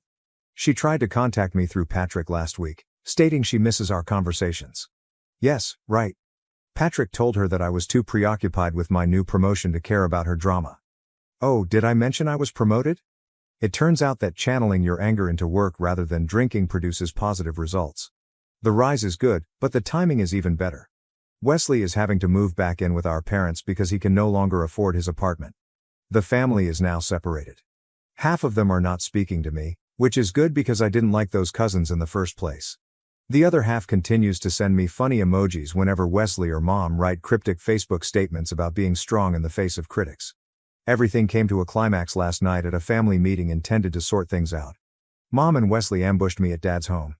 They attempted to guilt-trip me about family loyalty while Lynn sat there looking uncomfortable. I quickly brought out my phone and showed the video of Mom telling Lynn that Wesley was more manly than me. Dad had not seen that one before. His face changed from crimson to purple quite quickly. He requested Mom to go. This is the first time I've ever seen him stand up to her. Wesley tried to get in my face, saying I was sad for not fighting fairly. I simply smiled and asked him how his protein shake company was going. He swung at me, missed, and his face hit Dad's coffee table. He now has a shattered nose that matches his wounded ego. Lynn began crying, stating that this was not what she wanted. I simply shrugged and replied, "You made your bed. I hope it was worthwhile." I then went out, leaving Wesley bleeding on Dad's carpet. This morning, my phone was flooded with alerts. Wesley's certification board made their final verdict online, and he will be barred from personal training for at least 2 years. Mom's real estate broker fired her after additional complaints surfaced, and Lynn? She is informing everybody who will listen that she made a mistake. What is the best way to exact revenge? I am truly happier today. I got my own place, my job is doing well, and I've met someone new who values loyalty. Life is funny like that. TLDR. Brother and ex-fiancé believed they had won via cheating. Mom backed them. I played the long game, legally revealed their nefarious methods, and now they're all paying the price, while my life is better than ever. Edit. Holy cow, this blew out. RIP. Inbox. No, I will not post the TikTok video. I'm trying to maintain some privacy here. Edit 2. Stop asking for Lynn's social media. It's not cool, guys. Edit 3. Yes, Wesley attempted to swing at me. No, I did not press charges. His shattered nose and ruined reputation were enough. Finally, an update. Thank you to everyone for your support. It's been 2 months since my last update, and things have really escalated. Grab your popcorn, for Karma has finally arrived, and she's a stone-cold TLDR. Wesley's life crashed. Lynn crawled back. LOL, no. And my mother's idyllic little world disintegrated. Sometimes vengeance is simply watching others kill themselves. At 6 a.m., the phone started vibrating. Last Thursday. I ignored Wesley's first several calls, but by the time I got out of the shower, I had 19 missed calls from him, Lynn, and my mother. Didn't bother phoning back. I just prepared coffee and watched the show on Facebook. Remember how I described Wesley's supplement business in my previous post? It turns out the protein shakes he was selling were not quite legal. Someone, not me, anonymously informed the health department about his unlicensed company. They conducted a surprise check and discovered his garage filled with outdated supplements that he was repackaging as premium protein blends. What is the best part? He had been peddling this trash at his gym. When word spread, his clients began commenting about feeling sick. The gym promptly dismissed him. His personal training certificate? Gone. My mother used to brag about her affluent clients. It's all gone. But wait, things get better. Remember the electrical work Wesley did at Mom's office? The one she kept telling me to admire because your brother is so handy? It's interesting how the building inspector showed up after receiving images of unlawful electrical work. My mother's real estate office had to close for 2 weeks for emergency repairs. It cost her a fortune, and she failed to close 3 sales. I did not do anything wrong. I simply ensured that the appropriate individuals received the correct information at the right time. Lynn began to reconsider her upgrade when Wesley found himself unable to pay their flat any longer. She genuinely showed up at my house last week, weeping about how she had made a mistake. I told her I was busy. I was actually preparing for a date with Zoe, the new receptionist at my gym. Yes, Wesley's former gym. Petty? Maybe. Worth it? Absolutely. The real satisfaction came during Sunday's family meal.